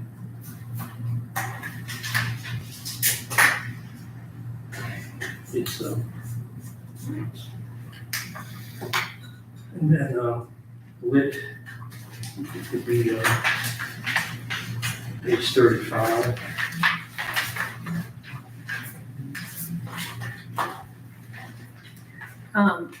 Economic development planning, that's the 60 for the DuBois Strong and the 40 for Grow DuBois County, which is the same as it was last year. It's not quite 60, but it's 59 something, so we rounded up. Anybody got any questions on that, or? So I just, I had given him a call out there a little bit and on that Grove DuBois County, because they were using it to have loans, to get new. Like new startup or companies? Startup companies they have used it, but I don't think they've used anything for the last few years, so. And I was talking to him about that, and he really, he really thinks that needs to stay in there, and they're probably gonna use it like some of the programs that he brought in here on that PowerPoint presentation. I think he wants us to keep it in there. I think in the future, we may have to look at, if things get tight, we have to squeeze that somewhere. Yeah, you've taken that down in the past. I think we've had it at 100 for a few years, but I don't know, I mean, we used to have like 125, didn't we? Yeah, a couple of years, they bumped it up, or 1 year they bumped it up. And Put it back down. down. So 4-H, we just discussed, I guess we want to keep that. I mean, there's, again, I'll just, what the commissioners say, some of them think that, that they should be more self-funding. It's a lot of money, really, but maybe we want to wait to see how this division works, and, when they split this up, to see, make sure this, we got to keep a good-looking facility out there. The stress road repayment fund, We have a 10-year loan, that's. $1 million loan. We collect 100,000 each year for 10 years, and then we pay it back at no interest. Right. How many years are left on that? I think we're in the second year of the third time we've done it. That's right. Is it just recently? We get the $1 million, we do all the distress roads, and then we take over the period. We can tie up the money, but we don't have to pay back any interest. And then the money we tied up helps us with the first payment for the next one. Thank you. Or the last payment of whichever you look at it at. And like you said, we did keep the interest. Yes, we do. It's a great program for the county. The emergency siren maintenance, We keep some money in there just in case we need something for a siren that may, because you don't want to wait to have to appropriate it up to 6 weeks or 2 months. You want to be able to fix the sirens. GIS fee. That's an annual fee for our GIS. Community maps. crossings match, that was an additional appropriation this past for 2025. Yeah, That's, nothing's funded in there. Nope. The Regional Wellness Center, this would be year 3 out of 5. They have not drawn any money yet. We don't give them money until it's under Start construction. contract or whatever. And I think the last thing is the new badging system. They haven't installed it yet. They're working on it now. They're putting up the new cameras, but the new badging system will have an annual fee for the door locking. That's a new thing this year. So So then next, if nobody's got any questions there, we'll go to sheet 39.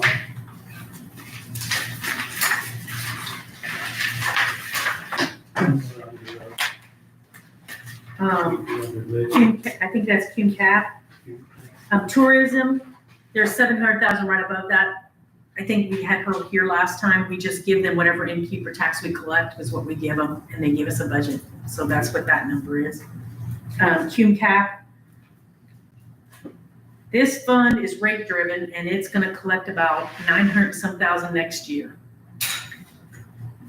And if you put 496 with the ambulance and you just talked with Amy about 275 for, I mean, you're getting close to not having much left.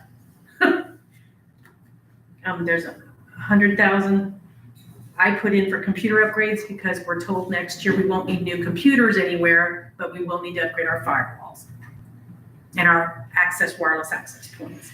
So that's on the agenda for next year. So let's back up to the sheriff's vehicles, which January he'll be in here. So what we have, I mean, I know they bought a lot of them and they say they're trying to buy vehicles that last longer. But you know, at some point, you know, that's a expensive proposition anymore. When you come in here. They just bought one last week at a Tahoe, and it was $52,000. And that's the state pricing. See, it costs another about $25,000 to outfit. I mean, we just have to be aware that that's gonna happen in January. So, if we're gonna be short on fuel. We're not gonna be short, because there's some money in the fund, I just wanna make you aware.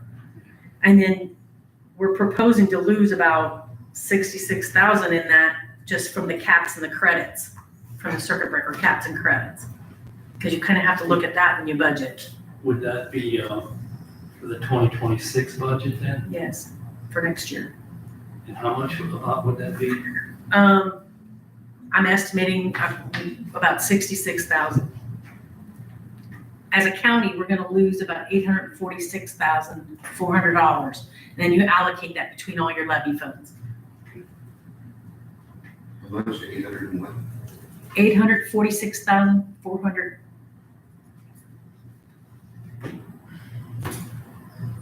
County General takes the biggest hit.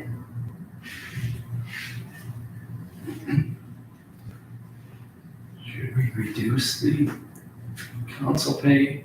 Would that help us? Adding to it? No, I mean, I'm just saying that. we should be able to fund it. It's just, I want to make you aware of some of these trends that are out there. Yeah.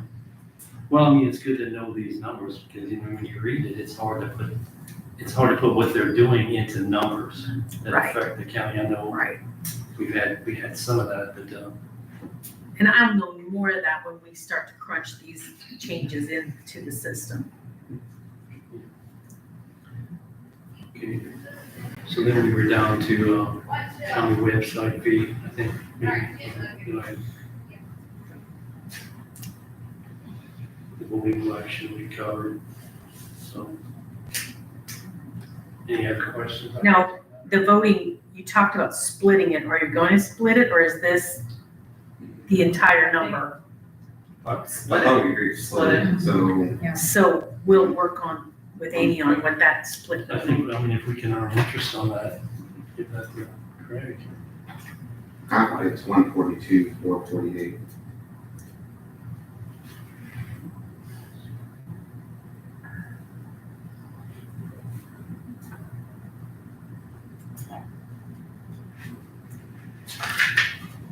Okay. So now we want to go down to computer upgrades. You covered that, right? Well, like I said, the firewall, the computer access points, that's gonna have to be done next year. Okay. Sorry, it's not 142, but I, somehow got it wrong. 1. It's fine. We'll,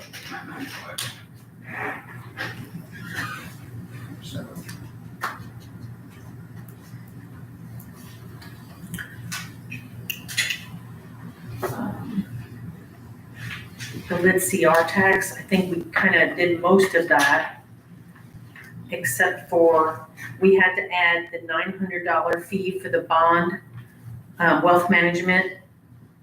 Old National Bank, we have our money there and they help us do all the stuff with the bond. And the fee was paid out of the proceeds in there, but we ran out of it this year, so now we have to add that to a budget to pay for that service for the life of the bond.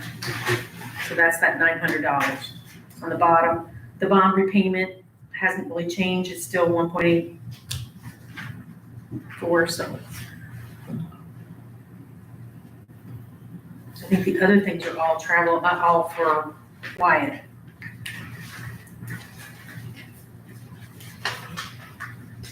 And I mean, I know you don't know this off the top, but we still have excess probably There's money. in the annual. I mean, we got the build of it. We're still. There's money in We're there. still able to do other things with the CNR if we Yeah. need to. In the next month or so, maybe I can try to send something out to you. Yeah, I think it would be good because, you know, we may have to shift some of that, more of that, and get it out of the general fund. Well, and that's what I'm wondering if the sheriff, if we're gonna have to start taking stuff over there to say, you know, we don't have to do that now, but that's something you could do. Right. It's just, again, you know, I won't be here, but, you know, somebody's gonna have to face the music and, you know, and, but just like the legislature, things change. It could change all again next year. Right, it could change. Sitting here last year, I never dreamed that we'd be cutting all the things we are. So, anybody, I don't think I have anything for the council, well, Region 15, the tourism and the Region 15, page 31. I mean, that's kind of by, you say how much per capita, that's what we pay.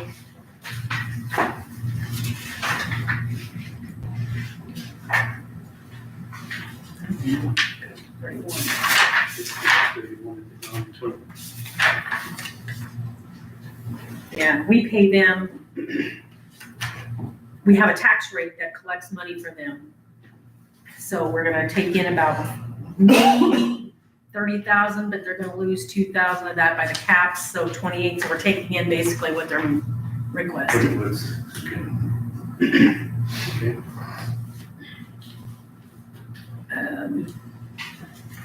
Tourism, I think you covered that. We just talked about innkeepers when we were on that page.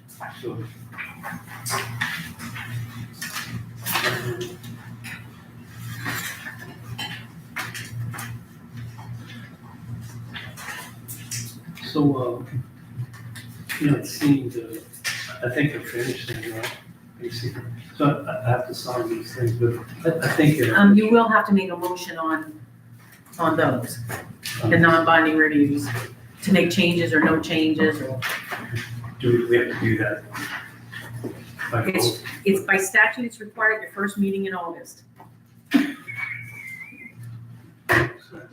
So I think you know, I know we didn't have time to go, I mean, it's a lot of information there, but if they all seem in line to me, so I guess I'll make a motion that we approve the binding reviews as presented. With changes or no changes? No, With no changes. no changes.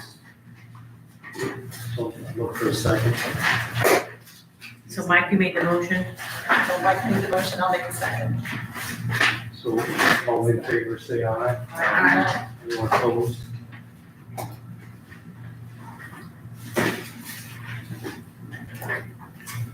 Okay. So, do we have any other? I did not put any other business on here, because it's just not, it's too long of a day to add to it. At the next meeting, I have Katie coming, and then we'll. Again, I want to thank you two, for putting this together and educating us. I think it worked out great when we sat down and in groups and get a better understanding of the book. I think the more you do it, the budget book, it's really, I'm pretty happy, proud of what you've done here, because it's easy to follow, I think, once you get into it a little bit. And then the other thing, thanks for, I didn't know how we would do this today, with voting more or less, or giving a census on some of the things, so we wouldn't have to come back and rehash everything, because I think maybe if you hear it directly from us, if the department head or whoever doesn't agree, I mean, he has the opportunity to say it to us. So thanks for everyone. I think it really went smooth. I think it was great. Now, at the next, I do not send this for advertisement until the end of September. So we still have 2 meetings that if we find issues or if something comes up, we can still make changes. So I don't advertise, I think I have to formally advertise. And when I say advertise, it means submit to Gateway. October 4th is my deadline. So we've got time. And I guess the only thing, at the end here, we always say, can we ask now that we all approve the 2% raise for the individuals we talked about? Or do we have to do that before the 50 days? Well, we've got it in there. If the state says we can't afford this, we can't afford overspending, I guess I should Well, say. that would, we want to change it before I'd advertise. And we'd have to look at maybe, But you can always advertise high, and then you can cut it down before you adopt. all right. So And see, like the tax rates and all that, I'm proposing higher, then the state will cut them down when they review and do a budget, and give us a budget order.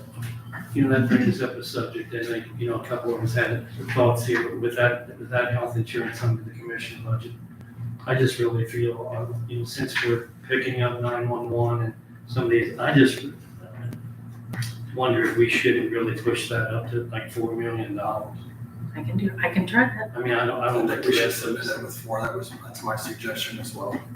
Because if we're picking up some of the community corrections or 911, okay, so now we're, Well, what I do when we get a bill, I take whatever's budgeted, like anybody's budget, and divide that by 12, and that's what they spend every month.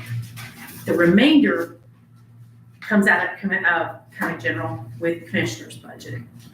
So I usually, our fixed costs are about 100,000 a month, and our claims, we take in right around 10,000 per paycheck, so that's 20,000 a month. And then I try to give them about $300,000 a month for claim, total for all that. Now, if our claims go over that, then I got to send them another check from the commissioner's line item. So the commissioner's is kind of our cushion that I don't just divide it by 12 and send them it, because I don't give them extra, I give them what they need. I don't want our money sitting up there, I want it sitting here. So that's kind of what we do. so what when we have this high-end insurance, whatever it's called, the top part, that if you spend 500,000 on one individual, don't we get some of that back? That's our specific insurance. If somebody, I'm gonna just pick on you. If you cost us $100,000 in claims, you've met that $80,000 spec, so we'll get 20,000 back. But we have to spend it first, and then they send it back. And that time is always October. Our new plan year is November 1. So in October, we want to make sure all of our claims are paid as much as we can, because if anybody's over that 80, we're going to get that money back. Otherwise, November 1st, it starts a new plan year. So I guess it's actual calendar year. I think I've asked you that before. our plan year was always November 1st, so that's just what it is, even though our deductibles are on a calendar year. Just is what it is. It just, and so I think back in the day, they used to do that so that they didn't have everybody at the same time renewing, but we've just kept it then. So discussing that, so page 10, is everybody in agreement that maybe move that to, instead of 33,500,000 to you, do 4 million? You guys all in favor of it? So let's do that. And then the commissioners are going to talk again at their next meeting about the wellness portion of our plan. So Good. I just encourage everybody to get on wellness and let's get healthier. It's definitely, So many people on our wellness, our council, I mean, for the. Right now, we have 244 people eligible for insurance. Not everybody takes insurance. You got your under 26s and all, and Like 214. so 200, that many people are on health insurance. 60 of those people are not on the wellness plan. And there are some new hires in there. Right. A few. I think 5 or 6 new hires. New hires are automatically on your non-wellness until they meet the goals. I just don't understand why not. What do you mean, why not? Why don't they Why- participate, or why is the new hires Why not? don't they participate? I mean, I can't answer that. because it helps their rate, their personal rate too. So, You know, if I would tell you why, because it's cheap. too cheap. That's why. I know Doug, sorry, Doug. Nick was talking about, he did, at the last one, we don't want to penalize people because of wellness, because they were talking about maybe doubling it, but they didn't, so. But it, I mean, we are cheaper than, Everywhere. Everywhere. I Anywhere. agree, yeah, everywhere. but, I mean, you heard Donnie earlier, the highway doesn't think that way, and they're all on wellness, that whole department is, so. It's a good discussion for another time there. Right. And I know it's a little disappointing because we were hoping they would make some changes that would make a difference. It probably does make a difference. And it will be, For people's lives, right, right. Get out of But it. wellness is a real hard thing to get a return a return on your investment, because you can't know what didn't happen or what you prevented from How many years have we happening. done that now too? Has it been We've had, 5? well, It's been longer. we've been longer. It's just since Markey that we've been trying to make it more robust and more. Because sometimes it can take a couple of years to get, that benefits, if you first hadn't ever had a screening or, something, then you gotta We've done learn that and then make the change. We've done the screenings for a long time. We just didn't do a whole lot with them after we did them. But it did screen people to know. Right. So if you guys have thoughts, reach out to the commissioners, because they will be talking about it on Monday. So at least the wellness portion of it. Sure. Okay, anything else? Do you have anything else, council? No. Anyone? No, if we have questions, I'll bring them back on our next Make a meeting. motion to adjourn. I'll second. First and second, all in favor, say aye. Aye. All opposed? Clear.